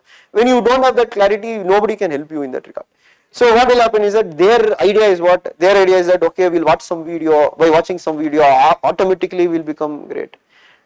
I'm not telling you take my class also. It is left to one's will. We won't force anybody. I'm not, without any class also there are people who have scored well. Unless you know how to read it, unless you know how to do it, that clarity should be there. So that's why I told here in this part, you just not have to read notes, you also have to take questions and try to answer more number of questions and try to answer difficult questions also. Don't only go by easy questions. Easy questions everybody will answer. If you practice for difficult, now you will develop that ability to think, and that is what we say, because one, I think Vinay sir, when I met him for the first time, because I only met Vinay sir after all my journey ended. So I had once discussed with him that, I wrote mains and I got into interview, but in interview also things didn't work out. So he told one thing which I believe what he told is correct, is that he told mains is more about thinking. It's not just about reading. There's a difference between reading and thinking. I don't know, what is the difference between reading and thinking? I think I've told before also in other class, 2 years back, one fellow had come. He told, I'm going to read a notes. Well, we told he had financial difficulties, etc. So he brought Subramanian notes and told I'm going to read it, but I'll come once in a while for a certain. Okay, I told okay. I think exactly after 1 month he came. He had written an answer. He had written a quote. Aristotle told, one who lives outside the state should be either goat or beast. He had written. I told, you have written goat or beast. No sir, that is what is given in the notes. I told, ma'am is not a fool to give that. The person who has written the notes, he is not written correctly, you have blindly read it. So I told, okay sir, but that is what sir given. I told, forget what is given. Let us come by, means you have read something without thinking. You have biarted. If you have thought, you should have thought now, why did that fellow say goat or beast? It's God or beast. God is perfect. God does not need anybody to guide him what is right or what is wrong. Beast, it cannot be reformed. But a man, means Aristotle man needs state. So that's a difference between biarting. and understanding and reading. If you buy art and read, see, you can fool yourself, you can fool me, you can fool others for 2 years or 1 year, but ultimately you will get exposed. And that's why I told, don't go by arting, don't go by this logic that I will complete the syllabus in 3 months, 4 months. Go by your understanding. Have you understood very well? It may be 2 months good if you have understood well, or it may take 5 months. It's good, but you have understood well. Alright. So here when we do, we'll go for the understanding, not just blind by hearting. Okay, and that's why I told, right off that reading newspaper should be a regular habit, especially editorial pages. So in the group we'll post editorial pages which are important, that you have to read it. See, sir, I am finding it difficult to read. Let it be difficult, you have to adapt yourself. See, easier things can be done. I'll only write off the notes and give you, simple. What is your understanding, what is your thinking, what is your reflection? Simple, now what is your reflection, what is your thinking? See, for majority that is what actually will work also. Like if you, like what, sometimes what will happen, even being too honest, brutal will take a financial hit. Now some other option they will tell it is very easy, simple, only you read PPT is enough, that only will go off. So that can't be done. So that's why I told, you have to be ready to work hard. Okay. So this is holistically paper 1. So paper 1 is more about Western political thought, Indian political thought, political theories, national movement, constitution, political economy, political sociology. Okay. So each part of the word in the syllabus you have to at least have 1 page notes. So first you take down only the class notes, but once you read those class notes 2 or 3 times, then you make your own short notes. When you make short notes, make value addition. Okay, the books what we have told or some editorial pages what you have read, from that you can add. Or we are also releasing a monthly magazine called as what? News to Notes. Okay, that is for PSIR current affairs. But again I would say don't read everything in that. Just first you have to have clarity what you need from that. Okay, that only you can get once you have completed the syllabus holistically. Okay, don't bother too much about current affairs in starting days itself. Okay. Now coming to international relations, paper 2. Now again this has 2 parts, part A and part B. So basically in part A you have comparative politics, then you have theories of international relations. So now what is comparative politics? So here we are not just comparing different constitution of different countries, there are different approaches what you have to read about. Political sociology approach, political economic approach. And here it's more about how can we understand the political systems of the Western world and Asian societies. Okay, can we compare them? If we compare them, what is the difference? Let us take political parties. We can make a comparative analysis how political parties behave in India. It's not about one party. Holistically, the Indian political party culture and compared to the Western political party culture. In West, if you see, political parties are usually institutionalized. What do you mean institutionalized? They have well-defined structures, party head, etc. Second one, the members of the party are elected. Okay. But if you look at political parties in India, largely, political parties are not institutionalized. They are run like family-run businesses. For example, you have dynasty politics or dynasty parties. And in West, you have political parties when they ask for votes, they mainly ask on developmental factors. But if you look at in India, political parties largely ask votes on what caste, religion, identity politics is more. And if you look at Western countries, you have political parties which have also entered into the sphere of ecology, environment. In Germany, you have a party called as Green Party. In India, you don't find political parties which largely move into ecology, etc. They are all only on the periphery. The core issues for our parties are mainly religion, caste, etc. Then in West, the political parties, they are democratized. Means you can say that if you take America, in America the presidential candidate, I am not telling the president, the presidential candidate is elected within the party, inner party elections. In our country, there is largely no inner party elections, even if they are, okay, limited to 1 or 2 parties. You can say even those elections are not free and fair. So we need to compare like this, that how do parties work here, how do parties work there. And again in newspaper, you keep an eye on certain editorial pages, they largely speak about party system, etc. that you can make a value addition. When if it comes, okay, and if there is something new in that. Then you have theories of international relations. Theories, again, now how do we understand international politics? So it's not only about understanding like India, China, India, Pakistan, etc. You need a structure of study. So you have different schools. One is realism. Okay, largely realism speaks about countries do go to war, there is friction between countries, there is no world government, and they are very pessimistic about countries cooperating. So you need to understand that who are these scholars, what is their background, why do they view international politics like that. Then you have liberal school of thought, it's a bit positive about international politics. They say that no, international organizations do play a key role, trade can promote relations between two countries. And this is not one school, under this you have sub schools. Okay, for example, you have one theory called as democratic peace theory, which is given by Michael Doyle. Okay, it's an idea. The idea is that if all countries are democratic or majority of the countries have democratic form of government, they won't go to war. Why they won't go to war? His logic is what? They'll create something called a zone of peace.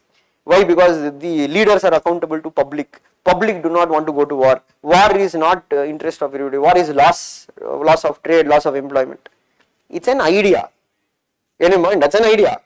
But we have to evaluate that idea. So Marxists will criticize that idea, saying that why they are promoting, because after the disintegration of Soviet Union, when Soviet Union collapsed, the Americans became the dominant power, and since then America started promoting democracies across the world. And one of the reasons why they started promoting democracies is to remove the non-friendly American regimes from power and to replace them by the friendly American regimes, and to justify their action, these people will tell they promoted this democratic peace theory. Why? To legitimize what we are doing is correct.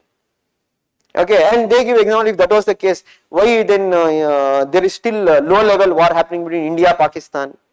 Now the proponents of democratic peace theory might argue that no, Pakistan is not a truly democratic country. If it was truly democratic country, then war would have not happened. So you have to look into the claims and counterclaims. Like that you have realism, liberalism, feminism, social constructivist approach, postmodernist approach. Okay, so these are the major approaches. The Marxist approach, we have to study that how do they view international politics. Then you go into concepts. I think in newspaper when you read, you will be reading that India is pursuing its national interest. Okay, what is national interest? Okay, when you say national interest, is it the interest of the government or is it the interest of the people? Or when you say interest of the people, is it all people or is it only the elites within the society? Okay, does national interest remain same or does national interest change? So for example, if you take India, I think from 1940s to 1990s did not have any kind of diplomatic relations with Israel. Why? Because that time our national interest was different. But post 1990s, you can say India formalized its relations with Israel, and in 2016, India dehyphenated the relations with Israel. So there is a realism which says that national interests are dynamic. They are not constant. They keep changing. Okay, again, what theories you read, realism, liberalism, etc. You have to look at these ideas for different lenses. Then again you will read about balance of power, the concept of power, concept of security.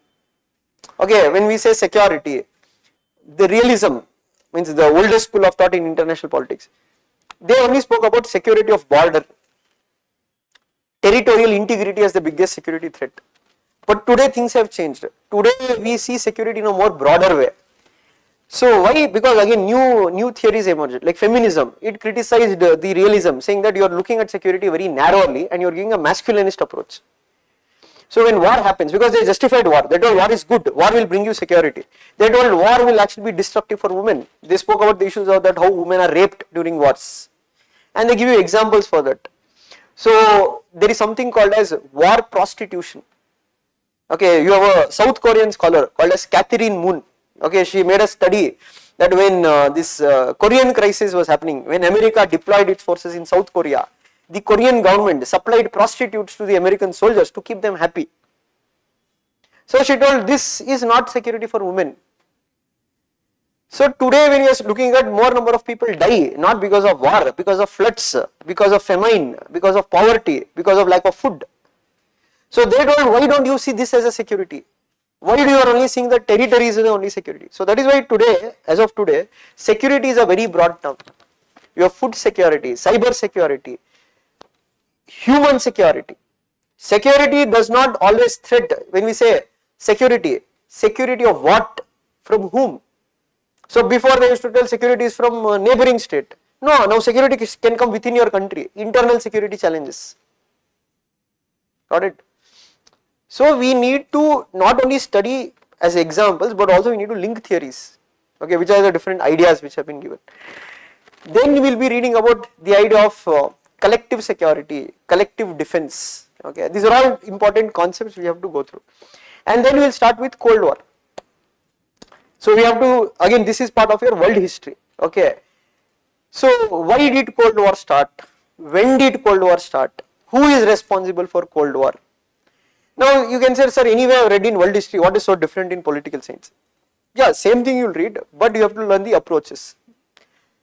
One approach is there which says that Cold War was due to systematic structure of the global politics. The world structure, there was no international government, there was suspicion, etc. So Cold War was inevitable. Some brings personality factor. They say Cold War was not as a system, it could have been avoided, but certain leaders on either side. If you look at this Stalin, Lenin, even Putin currently, all of them within their psychology, they always have the lack of trust on the West. They don't trust the West. Similarly, if you take the Americans in that regard, Ronald Reagan, etc., most of these people didn't trust the communism. Or if you've seen the recent movie Hoffenheimer, largely you will understand the Cold War politics, what it was there. So basically here we will have to look into what was the reason of Cold War, what was the impact of Cold War on global politics, and we also have to study Cold War in different parts of the world. Okay, so its phases, it will reach a peak, then it will dip down, they will again start build friendly relation between USSR and USA, again their relations will become tension. Cold War, new Cold War, what we call, and then finally we will look into why did Soviet Union disintegrate. Why could not they compete with America? Some say it is largely due to two reasons, internal reasons, external reasons. Internal reasons is this Gorbachev, he brought certain reforms, okay, and there is a famous saying, the famous saying is that Tocqueville told, he is an American scholar, tyrannies, what do you mean by tyranny? Dictatorial governments, they do not fall when they are in the worst phase, they fall when they try to bring reforms. Dictators do not fall when they are in their worst phase. The moment dictators try to bring some changes, that is when their fall will happen. And that is what they say is like, lesson for important leaders, that what Gorbachev did. And that is why you can see Kim Jong-un in North Korea, he does not bring any kind of political reforms. So if you take China, China brought economic reforms, but they have not brought political reforms. Even you observe China, they bring economic reforms, but China has never brought political reforms. This is a famous theory or saying that whenever the authoritarian regimes, they try to reform themselves, that is when their collapse will happen. Okay. So we will go into that what was this thing Gorbachev did, etc., etc. Then we have to study about how the end of Cold War impacted global politics, how it reshaped global politics. And then we have to also go into how did America become the dominant power, unipolar world order. So here again you will read about theories, okay, different theories, polarity, power thesis, etc. And then we have to go into non-aligned movement. What was the role of NAM? When did NAM start? What was India's role in NAM? Today if you take, there is saying that NAM is dead. Or you have a scholar called as C. Raja Mohan who says that NAM is in coma, it is on deathbed, it is on oxygen cylinder. Why you want to save NAM? Let it die, let it have a peaceful death. So NAM is not useful for anybody or even India today. Or you have our external affairs minister S. Jaishankar, he has written a book called as what? The India Way. In this book he says that time has come for India to contain China, to engage America, to reassure Russia, to cultivate Europe and bring Japan into play. So is that it is not NAM, today we have to go for multi-alignment. You know the point. So we have to look in, but there is a document released in 2012 backed by the Indian government called as NAM 2.0, which largely articulates for what NAM should still play a key role in Indian fund. So you have to study into that. See, studying is that it's not just studying dates or studying events, that is not important. You have to study viewpoints. Okay, one fellow would have given a very positive viewpoint of NAM, one more person would have given NAM is waste, it is not required. Your answer should only not that. See, what will happen is that many times when they read scholars, right? I think in recent test series also we had asked critically analyze the relevance of NAM in 21st century. The student what he had written, Raja Mohan told NAM is in coma, Yash Jaishankar told NAM is a Cold War legacy, TV Paul is saying that NAM should reinvent itself. Okay, this is scholars' viewpoints. Where is your analysis? So why did this Raja Mohan told it is in coma? He would have told some arguments, na. The problem is that students don't write that, they just write viewpoints. Now they will tell what I used all these scholars in exam, but still political science is not scoring well, they are not giving marks. You don't know the subject, you don't know how to write, that is why you are not getting marks. Somebody else knows how to write, they are writing well, that is why they are scoring 300. End of the day, both have studied same set of notes, but they are not getting same set of marks. Why? Because they don't have same set of brains. Simple. Brain is given to be utilized, not to be outsourced. You cannot outsource your thinking to an academy. You think for me, sir. You think and you give me points, I will go write in the exam. It won't work out. Questions will be set in such a way that they will make you think in the exam. Notes is for what? Notes is for your understanding, to make you think. But if you tell, no sir, I will outsource my thinking to you, you only think everything and you just give me notes, I will go vomit in the exam. The evaluator will vomit on your paper saying that what nonsense has been written here. No, that is what will happen usually. See, that is the thing. Why I am telling is that you cannot easily unlearn something which you have not done for last 20 years. Your school education.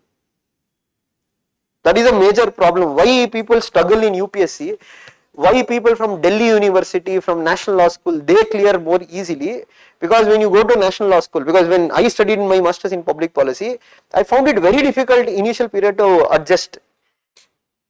See, Hannah Arendt, what you read is nothing, it's just the notes. For us, they gave the original writing of Hannah Arendt. Okay, even if you read it 20 times, you won't understand what exactly she is trying to say. And the professor will ask you to read, come reflect upon it. You bring your ideas upon it. It's like similar to Kannada literature. When Kannada literature you read something, you have to bring your reflections on it. That is why we say classics. Genuine, when you read Ramayana, Ramayana is not just a story. Ramayana has different angle to it. There is a Sita's angle to it. Wait, Ramayana itself you take in India, Ramayana is not just one story. There are more than 12,000 versions of Ramayana in India. Each speaks about different aspect. So that is what happens is that why in Delhi University and some students of JNU etc. they will excel is that because they are used to that in the 2-3 years degree they would have done. But let us think for some student who has done political science only, let us take from some university in Karnataka. There are very few universities in Karnataka which will cultivate that kind of thinking process. It won't be there. It won't, as far as I have seen, it is not there. It's more about what biting from a book and reproducing it in your answer. And that is what will happen when they write UPSC exam, they'll struggle. And when they struggle, what they will feel, okay, we'll go for something else which is much easy, short, sweet, anthropology, short, sweet and simple, sir, we'll reproduce it same way. There also you have to do a lot of, like if you take in anthropology of Malinowski, okay, Malinowski's methods have been borrowed into political science also. Systems approach, what you say, largely it was influenced by Talcott Parson in sociology. Talcott Parson took this method from Malinowski in anthropology. And that is when you read behavioralism, they wanted to make the subject interdisciplinary. That is why you have political sociology, political economy, psychology is used. Now when leaders take decision, they have to understand the psychology of the leader. Or when fascism grew in Europe, it is not just an event. They also studied about the psychology of the German people, that why they behaved in such a way during that time period. Got it? So that's why I told, first step is always understand the exam, understand the demand of the exam. Then you go into syllabus completion, etc. It will work. But if you don't go with that, and if you, I don't know, blindly I'll come to class, every day I'll take down notes, I'll go back to home. In Kannada we'll tell, Mande putta, Ode putta, in Manelidre, you will be there itself, you are not going to go anywhere. Got the point? That's what I told. Initial period, it should prick you. It should make you uncomfortable. It means, you know, when there is a wound, when they put ointment to it, it will burn. It means it is working. If ointment is put, it is calm and simple, it means it is not working. So that's what I told, that fire should be there, only then you are going to work. So this will be largely Cold War, NAM, and then we will go into regionalization of world politics. That is your different regional groupings, NAFTA, European Union, SAARC, ASEAN. Again here, sir, should I know all their meetings, when it happened? No. See, don't know, sir, SAARC has so many meetings, should I know? Understand holistically about why SAARC was created. Okay, what is the problem in SAARC? Largely if you look at the question paper, they have asked, comparing to European Union, SAARC has failed as a regional organization. You have to compare, comparative analysis you do. Why did European Union succeed? Why did SAARC did not succeed? Why has ASEAN, being in Asian countries, they have succeeded? You have to investigate. Okay, but generally you have to tell first of all why regional organizations are formed. What is the purpose of forming a regional organization? Is it economic purpose? Is it political purpose? Is it security purpose? You have different organizations for different purposes. And what is the level of integration they have been done? If you take SAARC, SAARC is just free trade agreement, SAFTA. But if you take European Union, it is not just a free trade agreement, they have a common currency, they have common market, they have free movement of people. The Shenzhen area, what do you call? So we have to look into these aspects. So don't worry about biating facts here. More worry about the analysis of it. Then you will go into international organizations. Again here one doubt will be that, sir, there are 44 agencies, how can I study? Please go refer the question paper. WTO, IMF, World Bank, WHO, that too recently WHO was asked because of this COVID thing, International Court of Justice, International Criminal Court, United Nations. These are the 7 agencies that has been asked in the exam. They have not asked about UNESCO, they have not asked about UNICEF, they have not asked about ILO.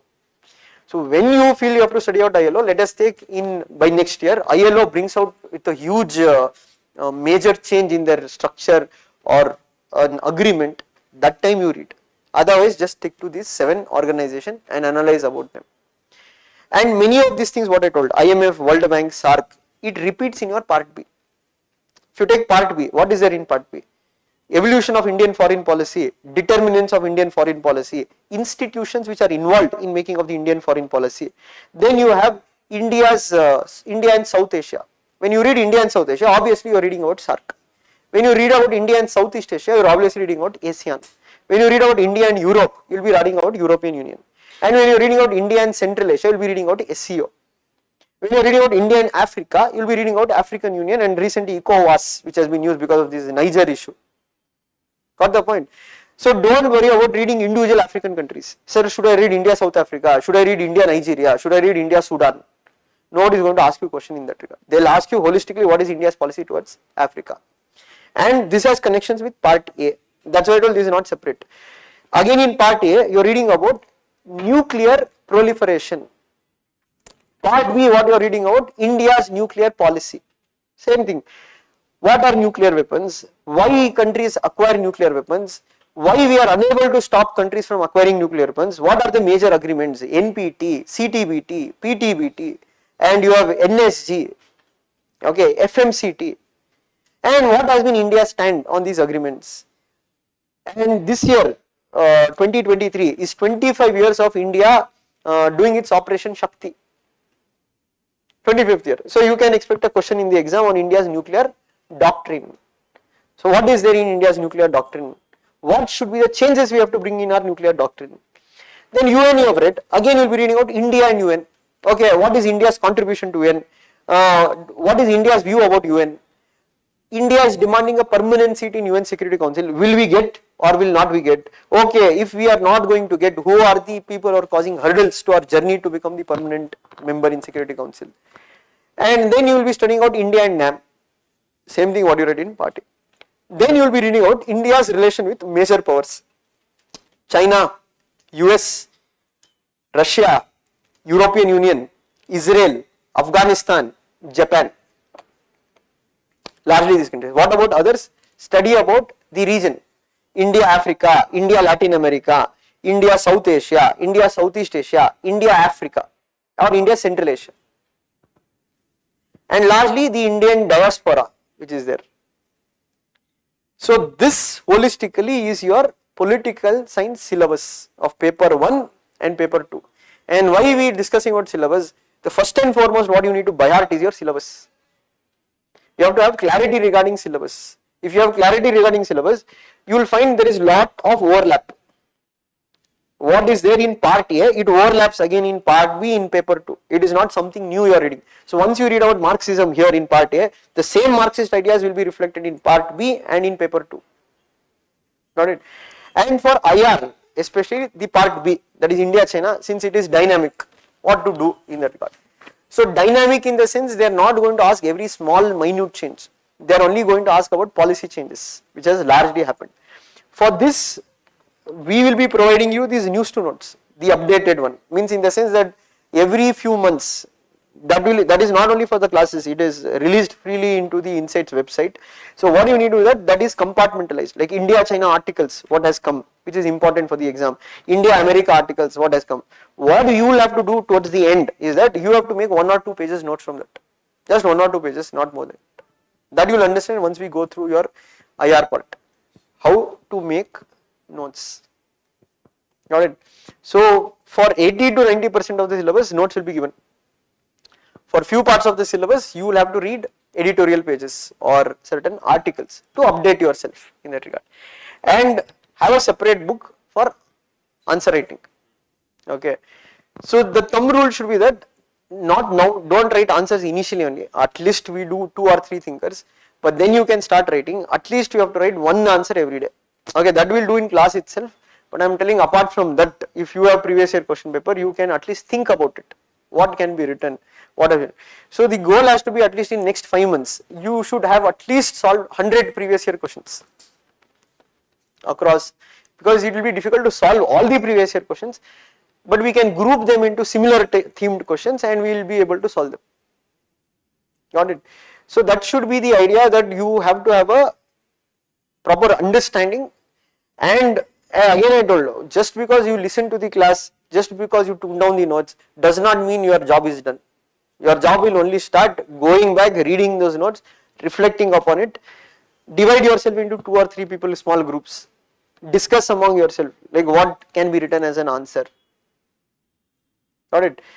Why revision? When you, especially theory part, when you discuss these ideas, it will get ingrained in you. You won't be able to forget them. Got it? Any doubt in this part? How we are going about, or if you have any doubt, you can ask with respect to the syllabus part or the notes part.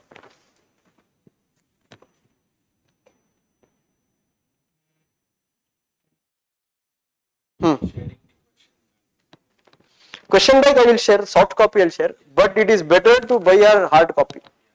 Okay. I think a lot of this thing that Kiran publications etc. is there. In Amazon only it is there. Anyone, anything which has a question bank of the latest until 2022. Okay, if you have only till 2020, what you do is that download the 2021 paper, 2022 paper, and add it into your the question bank. Got it? So any doubt with this part? So now, how many of you read that NCERT we had given on the group? I think we had given 5 NCERT books, right? How many of you read? Okay, how many of you yet to read the NCERT books? So first and foremost is that you read the NCERT books as we continue with the class, because anyway when we do the class we will also cover certain NCERT concepts. But reading NCERT concepts, I think one you would have read Democratic Politics 1, Democratic Politics 2, Introduction to Political Theory. That Introduction to Political Theory is what largely you read in part A, the idea of equality, liberty, etc. and the Indian constitution at work, that will largely give you certain content for your part B, and your contemporary global politics, that is a yellow color book, that is largely for your paper 2 part A. Understood? These are all the foundations for your each paper. So those who have not read, please read. Don't neglect NCRTs, saying that there are NCRT books, and it's not just one reading. Try to go through it 2 or 3 times. If you want to make notes, you can make towards the end, not required, because many of the things will be covered in the notes, what is dictated itself. Okay. So now you can take down the first part as what the Western political thought. Take down as Western political thought.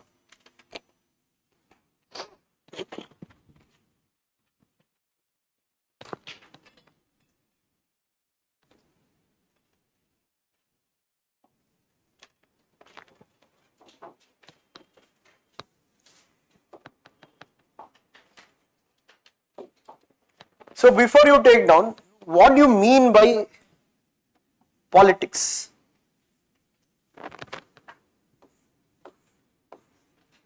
What is meant by politics?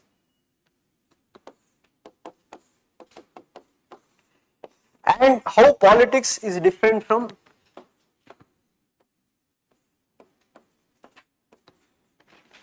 polity? What is the difference between politics and polity?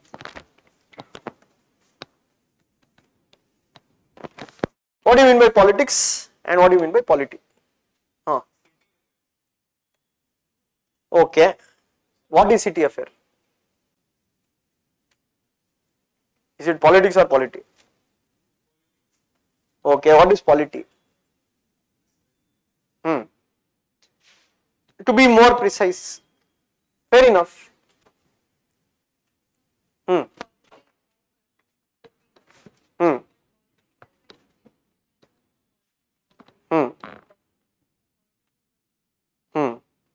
Okay, what is central to politics?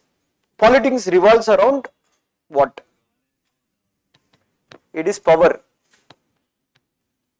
So we say what is money is to economics, power is to politics. So anything regarding politics revolves around power. Any question, it is power. So you can say that second idea about politics is involved. With only one individual there cannot be politics. Politics to happen, at least there should be 2 or there should be many. So we usually connect politics to public affairs. But today it can be debated. I am telling you, this was largely the understanding way back. Okay, why today? When we say public and we link power, so when you are living within a society, there is resources, everybody wants claim over resources. Obviously there will be fight between people for resources. Obviously resource represents what? Power. Or there will be positions, everybody wants that position. Now before the understanding was that power only belonged to public sphere. Okay, and it does not come into private sphere. But today the things have changed.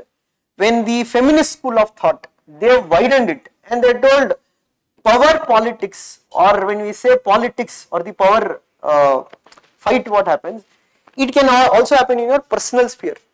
So for example, the domestic violence, what you see, the husband beating the wife, that is also nothing but display of power. And that is when they said personal is political. Okay, that anyway we will discuss later. But the general understanding of politics was that something which revolves around power, something which was concerning public at large, and it is a process about capturing power, etc. When we say polity is more about what he told, it is the study about institutions, study about state, study about government, etc. Yes, when you study that, there will be a process which is happening, politics will be at play. But in simple sense, polity means what? It is just study about a institution, government, state, etc. Now, when we say the Western political thought, we also first have to start with the Greek political ideas. Now, what do you mean by political thought?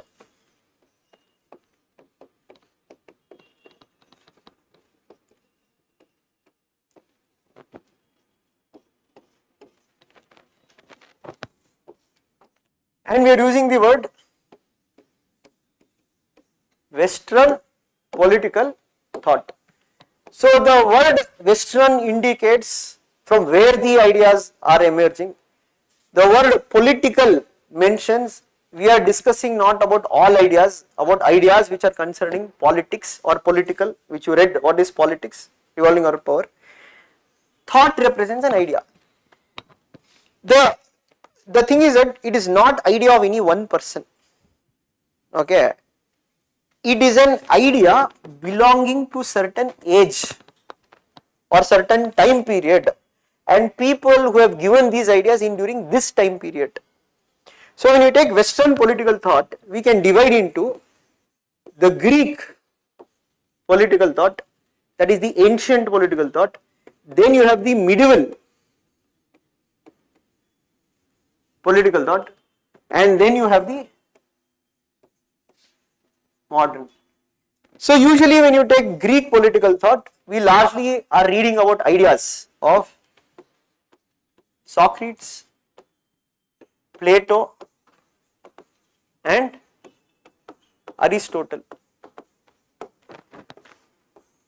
See, in medieval you have scholars like Jean Bodin and when especially during the medieval period when church played a very dominant role.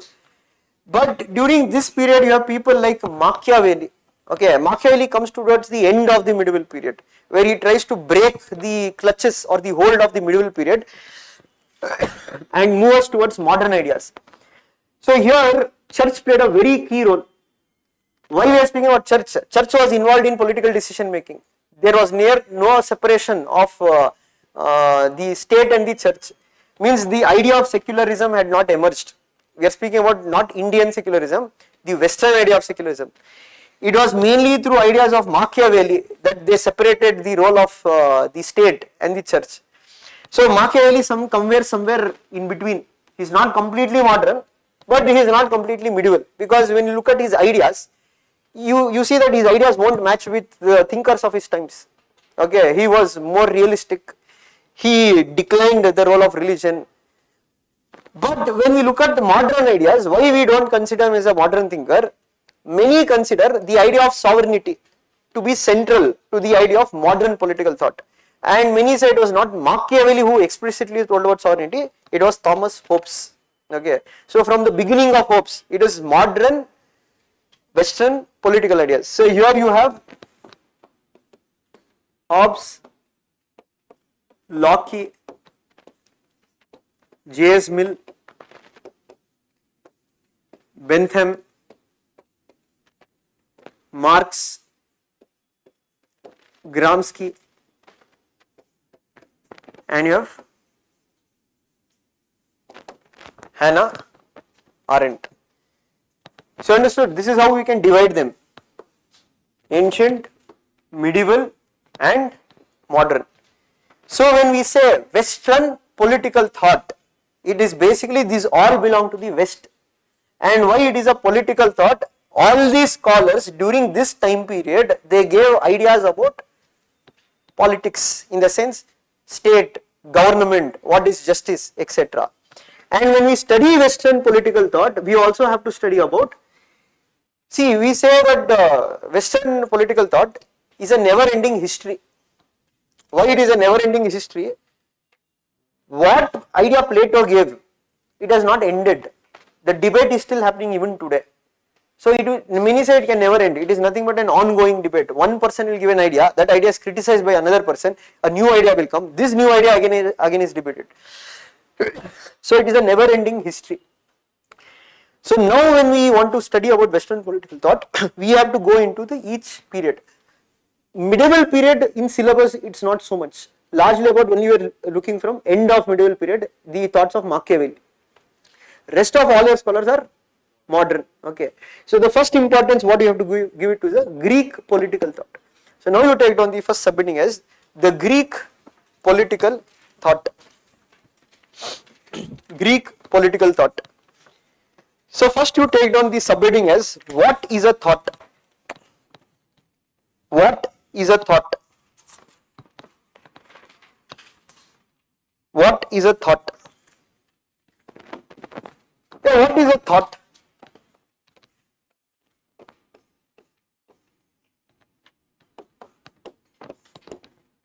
What do you mean by what is a thought? Thought is also linked to thinking. Okay. So basically, why will people think? Why will they want to express their opinion? Huh? To new things. Now, see, for example, if there is some problem what you face, obviously it will make you to think. Why you want to think? Because you want to give solutions to it. So obviously every thinker, what is there? He is given an idea, maybe because during his time period there was some kind of friction that was going on or some kind of problem the society was facing upon, and that is why they wanted to give the understanding of that problem, express that problem, and that is how that developed as an idea. Okay, so take down what is a thought. It is a thinking of an age. It is a thinking of an age. It is a thinking of an age and understanding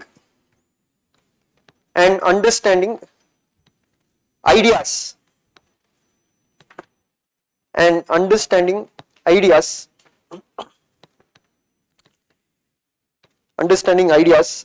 that have emerged,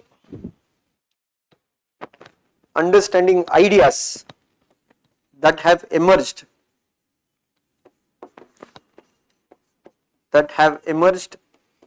in a particular time period, emerged in a particular time period. It has emerged in a particular time period. Next you take on. So this is a thought. So now you have to know what is a political thought. So you have to know what is the meaning of the word political. So take on. The word political is derived from the Greek word. The word political is derived from the Greek word polis, P-O-L-I-S, polis. It means city state, in bracket you can take down. It means city state. Now before you take down, what do you mean by city state? Since you have read your NCERT's books, you told, so obviously there you would have read about state, you have read about nation, you would have read about nation state.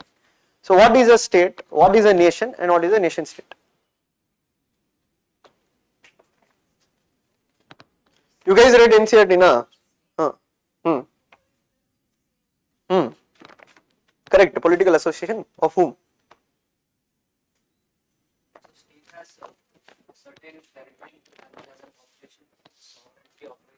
Okay, I agree with what you say. As you told, state has 4 elements: government, territory, population, and what is that? Sovereignty.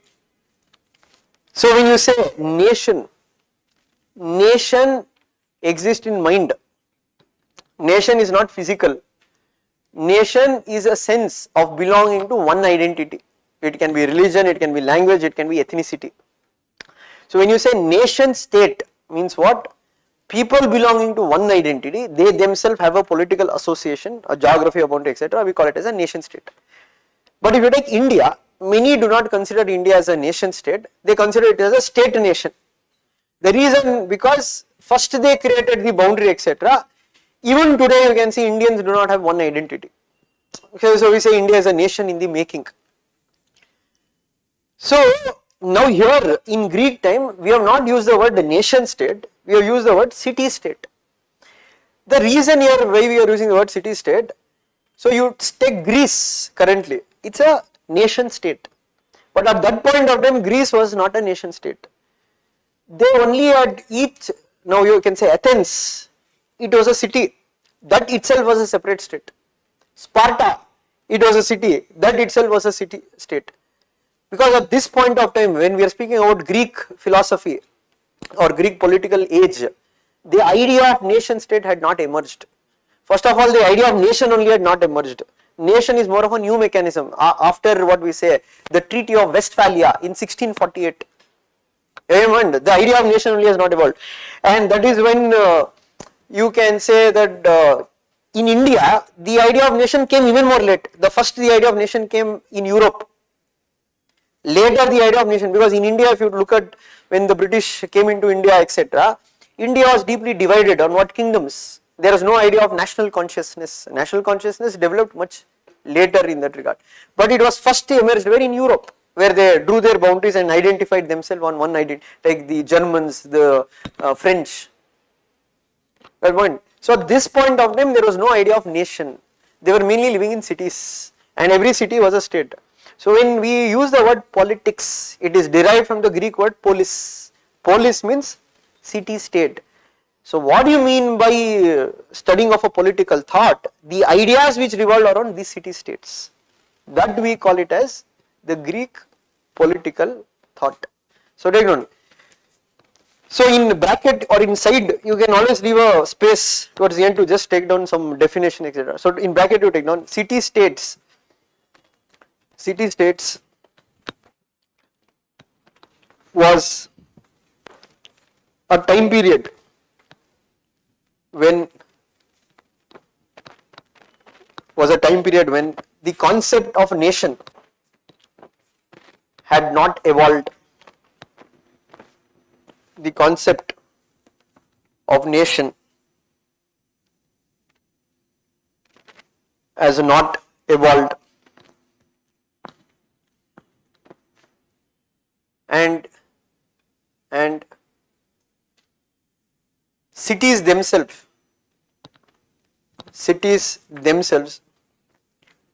were organized as states. Cities themselves were organized as states. Example, Athens, Sparta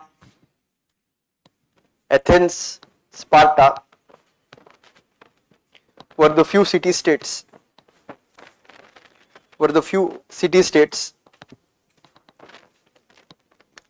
In Greece back then.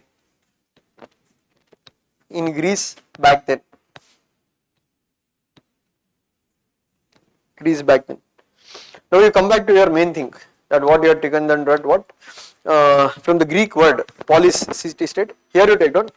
Hence the political thought.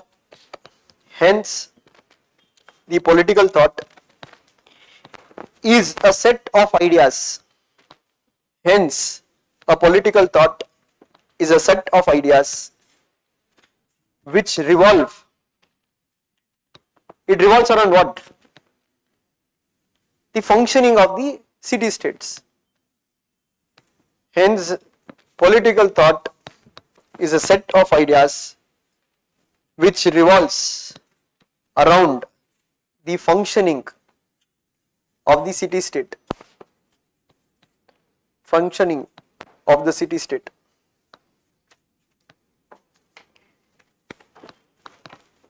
So when we say political thought, is it idea of one person? Obviously it is not one person. So when we say only one person, we can say him as a political philosopher or one idea is given. When we are referring to political thought, we are referring to a group of ideas or a bunch of ideas of that time period. So take down next point. The political thought is a description. Political thought is a description.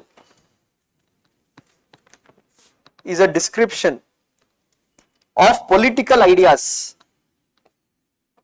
Is a description of political ideas. Political ideas of a host of political philosophers.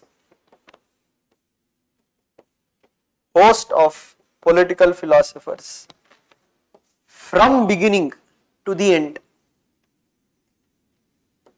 From the beginning to the end.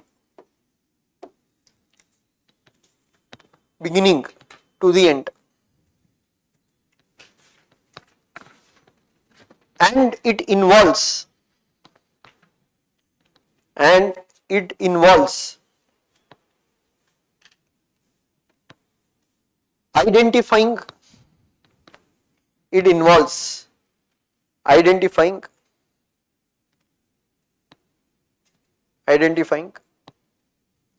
the values and norms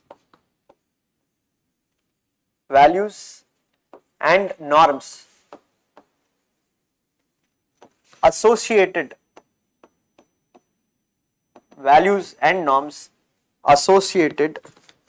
with the politics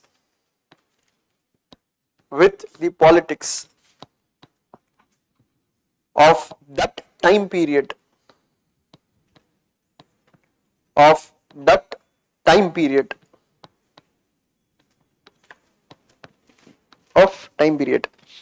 Now, what did you understand by this sentence? It also involves in identifying the values and norms associated with the politics of that time period. So, when we say political thought, again come back to the basics. What you read, it is a study of certain set of ideas given by certain set of scholars during a time period. So, that is a thought. Political means study of city-state when we are referring to Greece. So, then you also took down values and norms associated.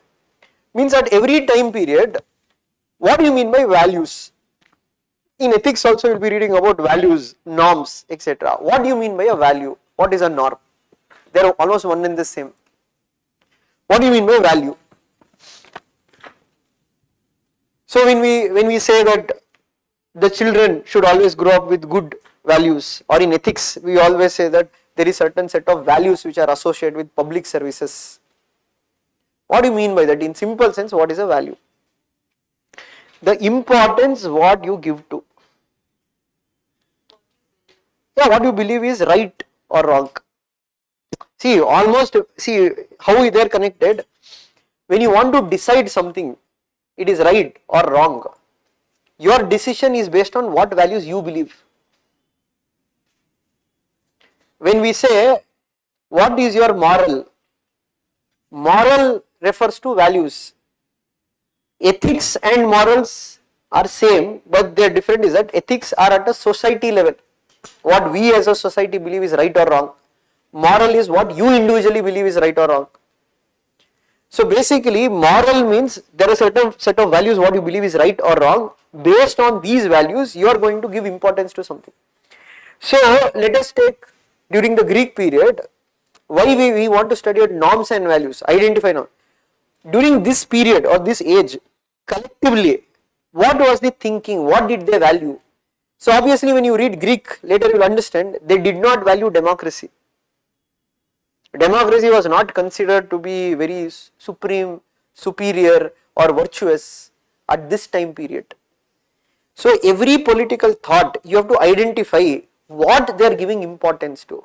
Why that is very important to understand, then you will understand, that is how we divided ancient, medieval, modern, because in ancient times there were certain set of values, in medieval time there were certain set of values, in modern times there are certain set of values, and we are not meaning that values will, medieval values are not, no, there will be certain values which will be throughout, but there will be certain values which change.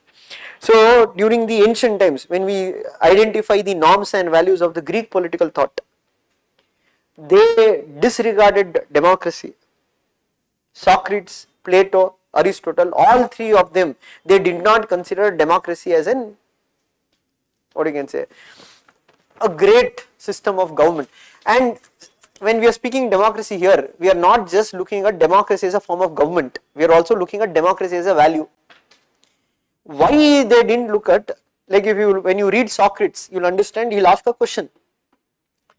So he says that, let us think you are going in a ship. Do you want your ship to be driven, to be ridden by somebody who is an expert driver in ship, or you want some Tom, Dick and Harry who does not know to drive your ship? So the answer what will come out is that logically I need an expert to drive my ship because it is concerning my life, etc. The same thing what he says that, then what about if you think that ship itself as a state? Do you want the state to be led by a person who does not have the knowledge of governance, or do you need a person who has knowledge to govern? So Socrates told the problem with democracy at that point of time, he told, means you have to go a bit into philosophy. What he says that to first of all identify what is the right value, what you value for. Value means what you believe is correct. You need right knowledge. What he is not only telling knowledge, he is telling you have to have right knowledge. Because he says that there are two set of worlds, the world of ideas, the world of matter. Now what do we see here? It is world of matter, the physical things what you can see, touch. But according to Socrates, the world of matter is an illusion, and that's why I told these Greeks have been influenced by the Indian political thought. The concept of Maya is also same, that even the concept of Maya says that don't run behind materialistic things. Remember, when you come to value something, now today's world, if you see, lot of people, they value materialistic thing. Like if you can see recently there was a mock video, right? They asked a girl what kind of husband you want. She told, I want an husband who earns some 10 crores or 15 crores. So they did a mock video saying that. Now that is a reality in today's world, that today what people value is at the outside, materialistic, not what is inside, the values. Inside you cannot see. The world of ideas you cannot see, you cannot understand that by touching, etc. So basically people will value what? Money, power. Socrates said that why they will value money and power? Because they believe that money and power makes you happy. Money and power gives you satisfaction. And he says that that is wrong set of knowledge. That is not a true understanding. So it is that those who have right knowledge, those who can read into the world of ideas, they will not attach themselves to anything which is materialistic in nature, because they know every matter will be destroyed at certain point of time. Money, power will go after some years. Money, it can be with today, it cannot be with you today. And he says that that cannot give you happiness. So for that he says that you need to have knowledge to understand the world of ideas. So you have to understand what is the true meaning of happiness. The same thing he applies to say a ruler who wants to rule, he has to have that kind of knowledge. Common man does not have that kind of knowledge. Obviously common man, if given a chance to vote, to elect, obviously they are going to elect for a person who will be always manipulative. So they make a wrong choice. When they make a wrong choice, when you give wrong person the chance to rule, obviously he says that he cannot rule the state, he cannot control the ship, he cannot sail it through, the ship will sink. And that is why he says that democracy is not a valuable thing. We are speaking about that time, okay. Whether he is right or he is wrong, he can be partially correct, he can be partially wrong also. That we have to discuss later once we go into Plato, because Plato will bring the alternative to it, that is a philosopher king. But this was the idea. They didn't value democracy. Generally all three, if you take Socrates, Plato, Aristotle called democracy as a perverted form of government. But his reasoning is different, that we will discuss when we discuss Aristotle. Second one, all the three did not consider or did not value. We are saying in politics means everything will come. They did not believe that equality was natural.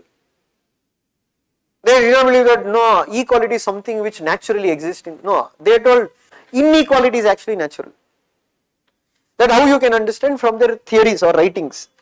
Like Aristotle wrote, from the hour of birth, some are born to rule, some are born to serve. Means by birth only it is destined that you are to be a ruler or you are to be a slave. And you know, this is the thing.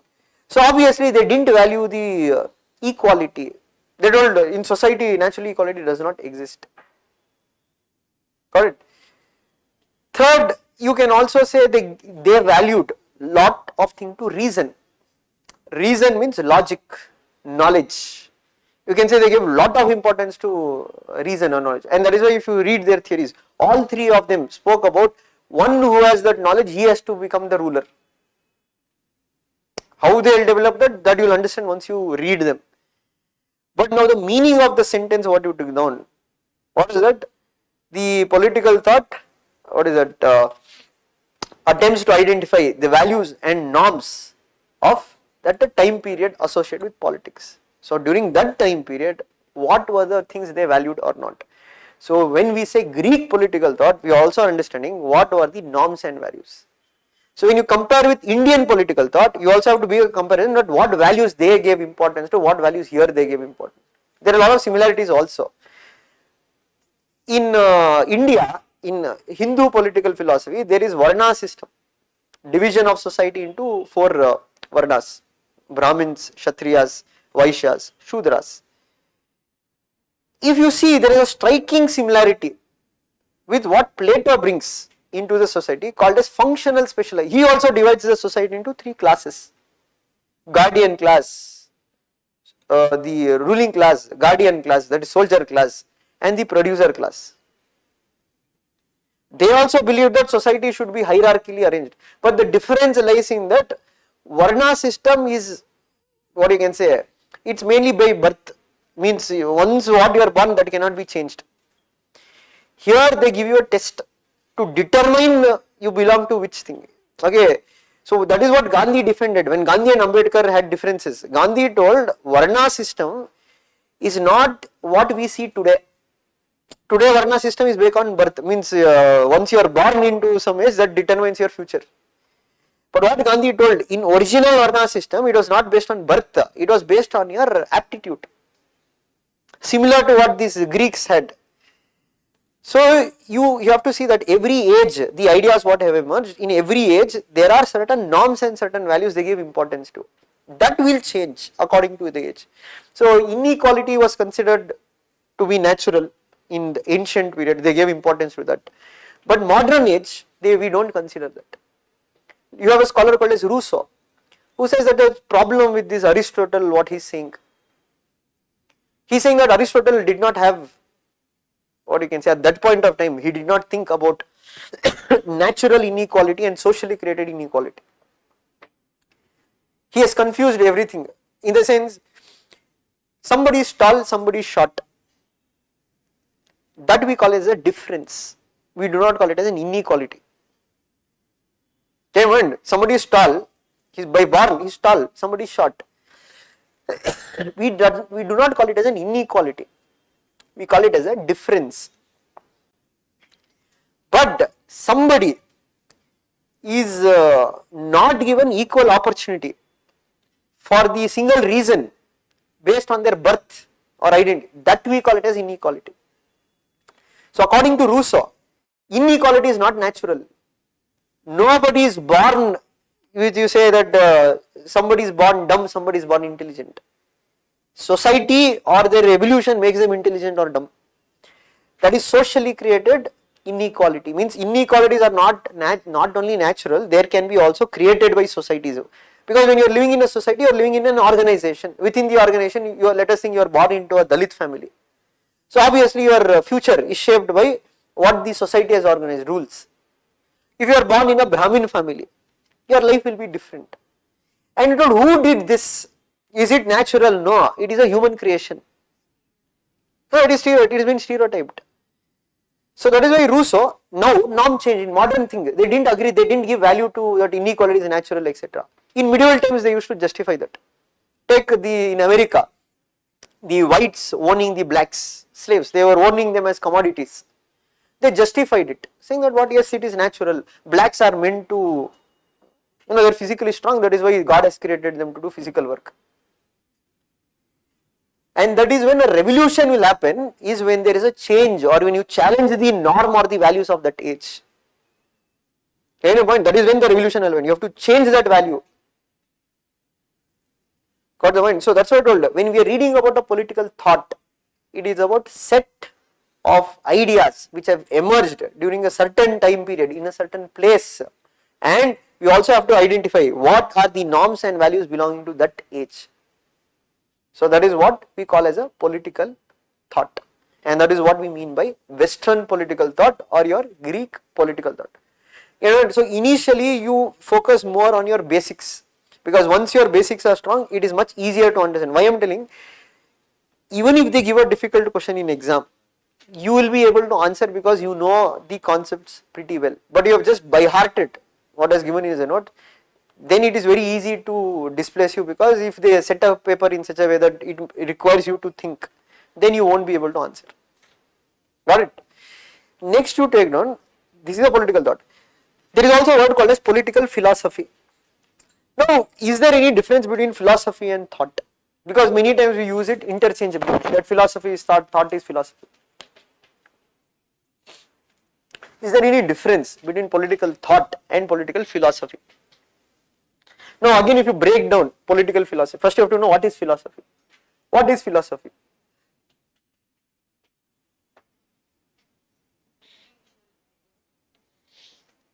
Okay, but generally what is a philosophy? Then what is a thought? Okay, now Buddhist philosophy, Jain philosophy. So what many says that though the word political philosophy and political thought can be used interchangeably, but there is a slight difference. The slight difference is very slight. You can say like that, a political thought is part of political philosophy. Political philosophy is much broader. Means political thought is limited by the age, the time period. Philosophy is what you can say extended. Now if you take, you believe this philosophy even today, it's transcendental. Get in mind? So you can say something like this, philosophy is more broader than a thought belongs to a political philosophy, and when we say a political thought, it is usually the group of ideas which have come in a period. Philosophy can be linked to an individual. Okay, Buddha gave his philosophy and that philosophy has been followed even today. Got it? So take down the subheading as difference between political thought and political philosophy. Difference between political thought and political philosophy. So take down, political philosophy may be said, political philosophy may be said to be a political thought, may be said to be a political thought, may be said to be a political thought of a particular philosopher, of a particular philosopher, of a particular philosopher belonging belonging to a particular age, particular philosopher belonging to particular age. But political philosophy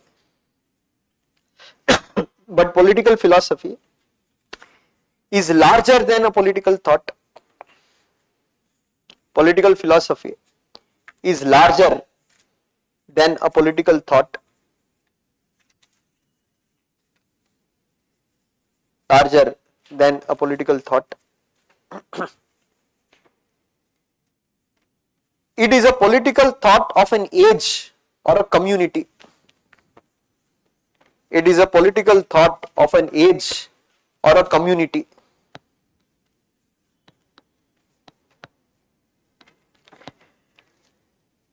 The best way to describe their relation, the best way to describe their relation, the best way to describe their relation is to say that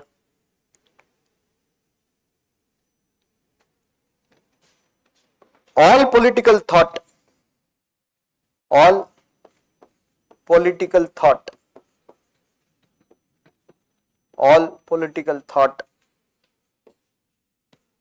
not political philosophy. All political thought are not political philosophy.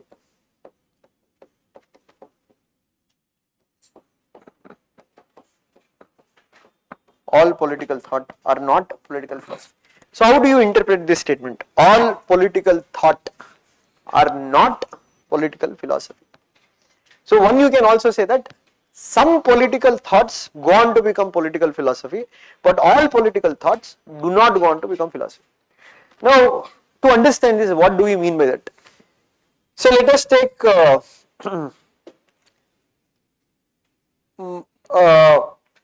this Aristotle. He told that slaves cannot be given citizenship during his time. It is an idea what he gave. That's a thought, but that didn't become a philosophy. That is not followed even today for ages by any community. But what Buddha said at that point of time, that was an idea what he gave, that is largely believed by a community or by a set of people even today. That we say it is a philosophy.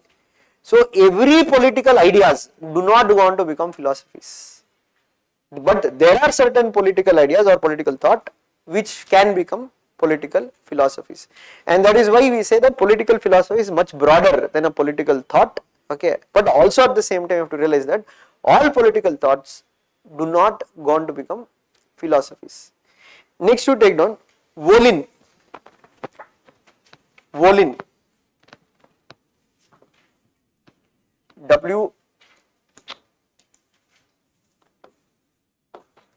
Volin, W-O-L-I-N.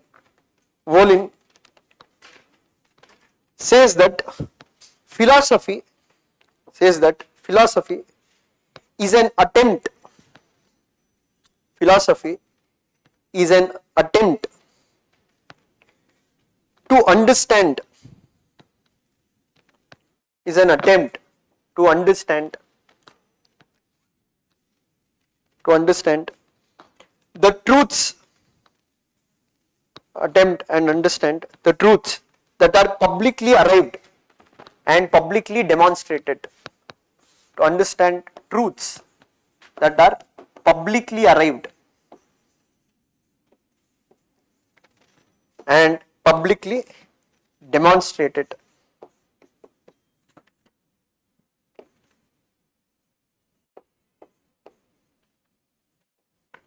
And when we link it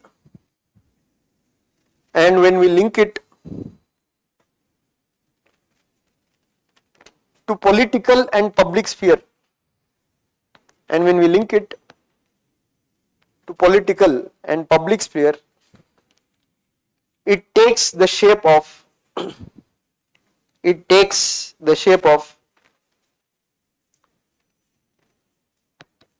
political philosophy. It takes the shape of political philosophy. It takes the shape of political philosophy. So this is what we mean by political thought, political philosophy, and what do you mean by city state, and what do you mean by the word political. Political is the word derived from what? Politics is from the Greek word polis, which is study of city state. And now when we are discussing Greek political thought, we have not arrived at still the idea of nation. Okay, the idea of nation only come after Machiavelli. Okay, that is only after 1648. So now when you are reading Greek political thought, our study is only based on city states. Now you also have to know that what do you mean by a political theory then. Okay, now you understand what is political thought, political philosophy. There is a word also called as political theory. Forget about political theory. In general, what do you mean by theory? Because in science also you have read many theories, right? So for example, can you name few theories in geography? I think if geography classes has happened. Not happened. Okay, generally in school also you have read about this theory of what is that, the continental drift theory. Okay, in history you have read about the Aryan invasion theory. Okay, theory is an attempt to give a scientific explanation to an event. But please understand that does not mean that theory is 100% true. It is a hypothesis. To prove your hypothesis, you have to give evidence.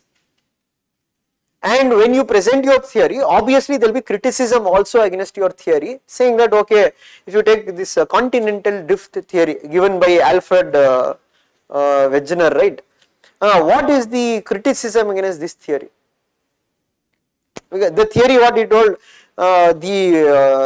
before there was land masses were all fused together, that is called as Pangea, right? And then slowly the continents have drifted away, and he has given evidences for that. What is the evidence? He says that look at the shape of South America and Africa, if you merge it, it will fix. Or he says that look at the vegetation along the coast of Africa, coast of South America, they are similar. Or do paleomagnetism, the kind of rocks what you do, they are also similar. And he also gives an example of animal behavior. These lemmings, it's kind of animals, they whenever there is an earthquake or something, they run westwards and drop into, they'll commit suicide. Means they won't go. He's saying that why that behavior is there, because before they used to migratory trends when they were moving westwards and they were joining another continent. Today it has drifted away. But the same theory has loopholes, or some has questioned the theory that okay, what is the force that caused the movement? Explain that. His explanation is not concrete. You are getting point? So a theory is your explanation of an event by building your hypothesis, and the theory will become true or largely accepted only based on to what extent you have answered the critics. General, any theory, you take Aryan invasion theory. So if you look at caste, also later when you read Ambedkar and this thing, Manu gives a theory of emergence of caste. He says that how did caste emerge? He goes into more of religious explanation, what you can say metaphysical explanation, that from the head of Brahma, individual was born. That's a theory. Now the question is that whether the theory has evidence, that is where the theory will fall flat. You are getting the point. Anybody can give any theory. Tomorrow you can also come out and do a research and tell now I have brought my own theory. But your theory should have two things. It should explain a mechanism and you have to provide evidence for it, and something should be unique or new. You cannot just copy the same theory and tell even I have done the same thing. So when you actually do a research, they do something called as literature review. I think some of you have done dissertation, etc. You will know that. Why do you do literature review? First of all, to know what are the studies which have been already done.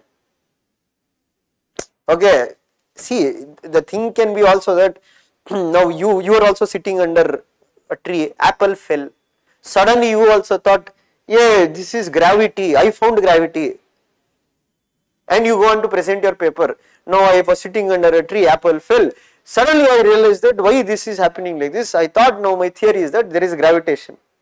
And you did your, but now they will reject it, saying that this has been already done way back by Newton. Present something new.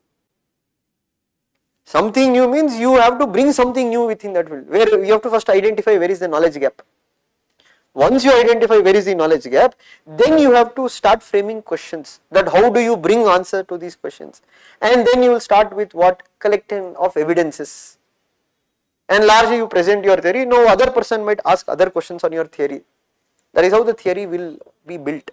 Again, that is what we say, that major theories are built. See, similarly when you say political theory, it is an attempt to scientifically explain. But again, when you say political theory, there are two types of theories: normative theory and scientific theories. Scientific theory, what we largely now spoke about.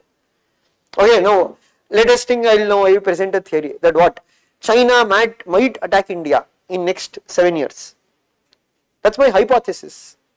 Okay, how they are going to attack, why they are going to attack, you have to prove it in your research paper. You have to prove evidences to it, what is happening, and that is the job of a researcher. Job of a researcher is to identify patterns in things, and based on your research you can predict. Prediction does not mean always it has to happen. Maybe now one more person might find criticism in your theory what you have given. Like we told, democratic peace theory was given by Michael Doyle. What did Michael Doyle told? If you promote democracies everywhere, there will be no war only. That is his theory. When many people question this theory, saying that okay, then why still conflicts are happening in many parts of the world if your theory is true? Okay, how, in what basis you are telling that democracy will definitely stop a war? Got the point? So political theories are explanation for political events, and there are two types of theories: normative theory, scientific theory. Normative theory are based on values that cannot be scientifically proved. Scientific theory are based on evidence that can be scientifically proved. So that is what we mean by a political theory. So take down now the definition of political theory. Take down political theory as the subheading. So under that you take down theory. Theory helps us in explanation of a phenomenon. Theory helps us in explanation of a phenomenon. Explanations of phenomenon. Next to take down, they can be grouped into two types. They can be grouped into two types: scientific theories. They can be grouped into two types: scientific theories and philosophical theories. Scientific theories and philosophical theories. Under scientific theories you take down, these theories are empirical in nature. These theories are empirical in nature. What do you mean by empirical in nature? It is based on, empirical means something which is based on sensory experience that can be verified. Okay. Philosophical are normative. Normative means what? Something which you cannot verify. So if you tell, let us think the concept of punarjanma or concept of transmigration of soul, that soul moves from one body to that, you cannot bring empirical evidence. You cannot prove it. Can you scientifically prove it? This Atma is there, this Atma is going to another body. These are all normative theories in that regard. Empirical theories is what you can physically prove, that can be seen, that can be touched, etc. That is what, please remember, empirical always means what? Scientific. Okay. These are empirical theories, are empirical in nature. They are descriptive in nature. They are descriptive in nature.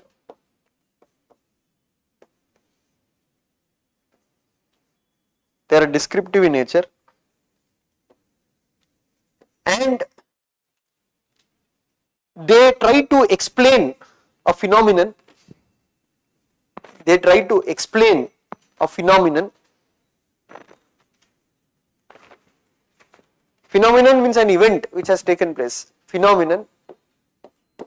And they deal with the question what it is. They deal with the question what it is. Now what do you mean by that? They deal with the question what it is. So in scientific theories, what kind of questions they will ask is that, now let us take, now COVID happened. Scientifically you want to study why COVID happened, you have to bring a theory. So here you will try to explain why it is happening like this. That is your main purpose of your theory. But if you look at philosophical theories, they don't deal with the question what it is. They deal with the question what ought to be, how we should have been, futuristic. Now Plato, he told democracy is worst, and he told about how society should be, what is an ideal society. Okay, that ideal society means philosopher king should be ruled. These cannot be scientifically verified, and that is why they come under what? Philosophy. It is based on your ideas, philosophical school of thought. So these are opposite. Scientific theories, philosophical theories. Philosophical theories is something which cannot be verified. It is based on values. It is prescriptive, not descriptive, and it deals with the question what ought to be. So take down under philosophical theories. The philosophical theories are normative in nature. Please remember the key word. Normative means what? in bracket if you can take down, based on values, normative in nature. They are prescriptive in nature. What is prescriptive? See, a doctor will do both descriptive and prescriptive. What is descriptive? If you go with illness, he will tell you why you have got this illness. Next step, what is going to do? He is going to prescribe you certain medicine. So, when we look at scientific theories, largely I am telling in politics, they will only explain why it is happening, they do not go into prescription. But philosophical theories, they go into prescription, what it should be. And when you are telling how it should be, it is based on your values, what you believe is right. Like Plato believed that democracy is wrong, and that is why he prescribed philosopher king, because he believed that is correct. Okay. So, it is prescriptive, it is normative in nature. Third one, it deals with the question of what ought to be. It deals with the question of what ought to be. Whereas scientific theory deals with the question is what it is. So these are the major difference between the scientific theories and philosophical theories when we come to political theory. So political theory is basically explanation of a political phenomenon. Okay. So here basics what you read today was that one, what is politics, what is polity, what is a political thought, what is a political philosophy, what is a political theory, what is a city state, okay, what are city states, and you read about what are the two types of political theories, scientific theories and philosophical theories, and especially the keywords are important, empirical, normative, what it is, what ought to be. So this is a foundation now for you to study the thinkers. So tomorrow's class will be starting with Greek philosophy. First we will go to the general features of the Greek political philosophy. What do you mean by general? What is common ideas given by this Socrates, Plato, Aristotle?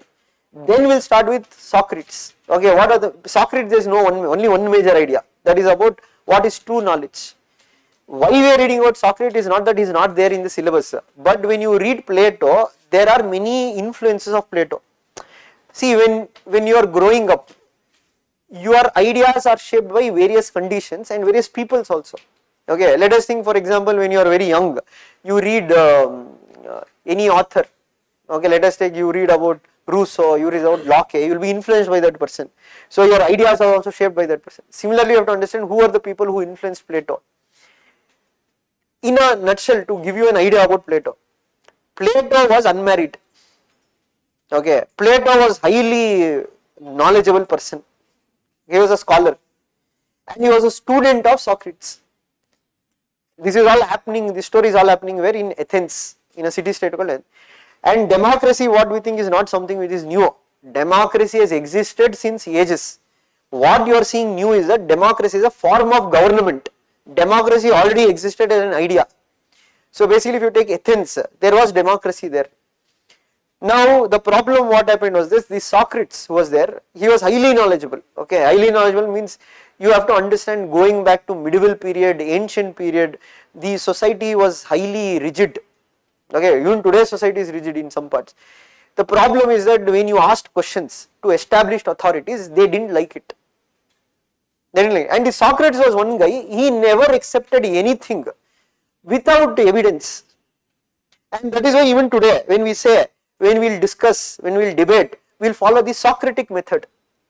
What do you mean by Socratic method? This is chair, this fellow will tell this is chair. Now I will ask him, how can you say this is chair? So we have to discuss and both of us will come to an argument, so we will come to an agreement, like whatever argument he brings, that is thesis. If I criticize him, it becomes antithesis. So when we criticize an idea, that idea becomes more refined. So that refining happens till when? Till both of us agree that there is no need of any more refining. Now you say the truth has arrived, we are arrived at the truth. That is how Socratic method will tell. That is how he will start everything with a question. Okay, if you tell this is a horse, why it is a horse? How is a horse? Okay, this is a tree. Okay, how it is a tree? So you have to find the trees, other trees. What are the common features among all of them? Then you will agree. Okay, this is a tree. So when Socrates, he encouraged the youth to question ideas, to question major things which was blindly believed in the society as true. That was not liked by the established Greek authorities. They will, this fellow is corrupting the youth. He is giving them radical ideas, and that is when they put him to court. They gave him death sentence. Death sentence means the hemlock poison was given to consume it, and this fellow will consume that poison. He'll die. He'll have a chance to escape, but he won't. That is very crucial, because his faith on the state. Because all these thinkers, what you read, Socrates, Plato, Aristotle, all of them believed that state is there for doing good thing for humans. So they won't question the state. So even when the state gave him punishment, he took poison, he died. And he told, there is some good in my death also. This deeply troubled Plato, because Plato was deeply influenced by Socrates, and for him he was the most intelligent man on the earth, wisest man on the earth, and they killed the wisest man on the earth. And now he'll start questioning, or he'll start thinking, why did this happen, or how could this allow to be happen? And he will diagnose what was the root problem in Athens. He'll tell the problem in Athens was democracy. And why? Because rulers didn't understand the ultimate truth. Why didn't rulers understand ultimate truth? Because they did not know the art of ruling. Who brought them to power? The common man. Why did common man, even they didn't have any kind of idea that what is good or what is bad. And they had actually lost a war at the same time when this we are speaking. They would lost a war against Sparta, the Peloponnesian war. So that will also trouble Plato, that we lost the war. Why we lost the war? We didn't have good leaders who were able to correctly analyze the problem. For that he gives a solution. That whole solution is what you are going to read about Plato, the idea of philosopher king. He says that the solution for all this is that remove democracy, brings a system where the most knowledgeable man, he should hold the political power. The whole story of Plato, the idea of Plato is about how does he create this philosopher king. He will give certain ideas, theories, what we told. So one theory says that philosopher king should undergo through examination process. Okay, so how today we have UPSC exam, he would have cleared that time for politics. So he creates something called as state nursery, because the Greek city-state, the population was less. So all the children who will be born will be taken over by the state. And he says that why? Because nobody should know whose children is who. Because once you get attachment to a child, then you will start love towards particular, it will not be universal. So there will be, all children will grow up in state nursery, and they will have examinations at every stage. That will go into when we go into his education in detail. And he says that you have to pass every stage. So he told, to become a philosopher king, there are 3 stages which you have to cross. Means almost 50 years it will take for you to reach that stage. And second condition what he puts is that those who reach this stage, means those will be eliminated, who will not be able to qualify. Those who will be eligible to become philosophers, they cannot marry, they cannot have their family of their own, they cannot own private property. Because he says that private property, family are 2 root causes of corruption. So he is telling that I am removing that. It should not be there, because a ruler should not have a family of his own. And third one, he says that who is the law? This fellow himself is the law. Who is the constitution? He himself is the constitution. He is above the constitution. That is where he says no law or ordinance is mightier than the knowledge of the philosopher king. The reason he'll tell why should that fellow is so knowledgeable, that why do you limit him to refer to a book and give judgment? He is saying that he is asking an expert doctor to refer a medical book and give prescription. And he says that this will create what an ideal state, an ideal society, and he will also organize the society into 3 classes: the ruling class, the soldier class, the producer class. The third class, producer class, they can marry, they can have family, they can have private property, but the first 2 classes cannot have. They have to dedicate their life to the state. That is the whole idea what Plato gave, that is what we will be studying. But there is criticism to these ideas. Many people have questioned the idea. Okay, you told he does not marry, fine. But what is the guarantee that if you give so much power to hands of one person, even the most knowledgeable person, as they say, absolute power corrupts a person absolutely. What is the guarantee that this fellow won't misuse the power? And there are certain ideas which cannot be accepted in today's time. So he brings something called as state controlled breeding. So he tells that when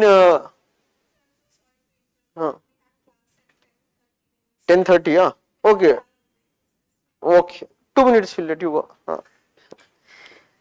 So he says that what is that? The state will control their sexual relationship. The state will tell, like how you have now dogs breeding, right? The best quality dogs will. Same thing will tell for humans. You have to identify the best males. You have to identify the best females, and they have to mate with each other. Why? He says there is eugenics. Eugenics is what? The quality of the breed will improve, and that is why he was criticized by many feminists, saying that he has reduced women to laboratory animals. So that is the thing, that Plato is praised by some, Plato is criticized by the other half. But even the most critics of Plato, they say that the whole Western political thought is nothing but footnotes of Plato. He has deeply influenced all other thinkers who come hereafter. So that will be what reading tomorrow. Got it? So that's what I told you. If you understand the background, then you will be able to understand their ideas.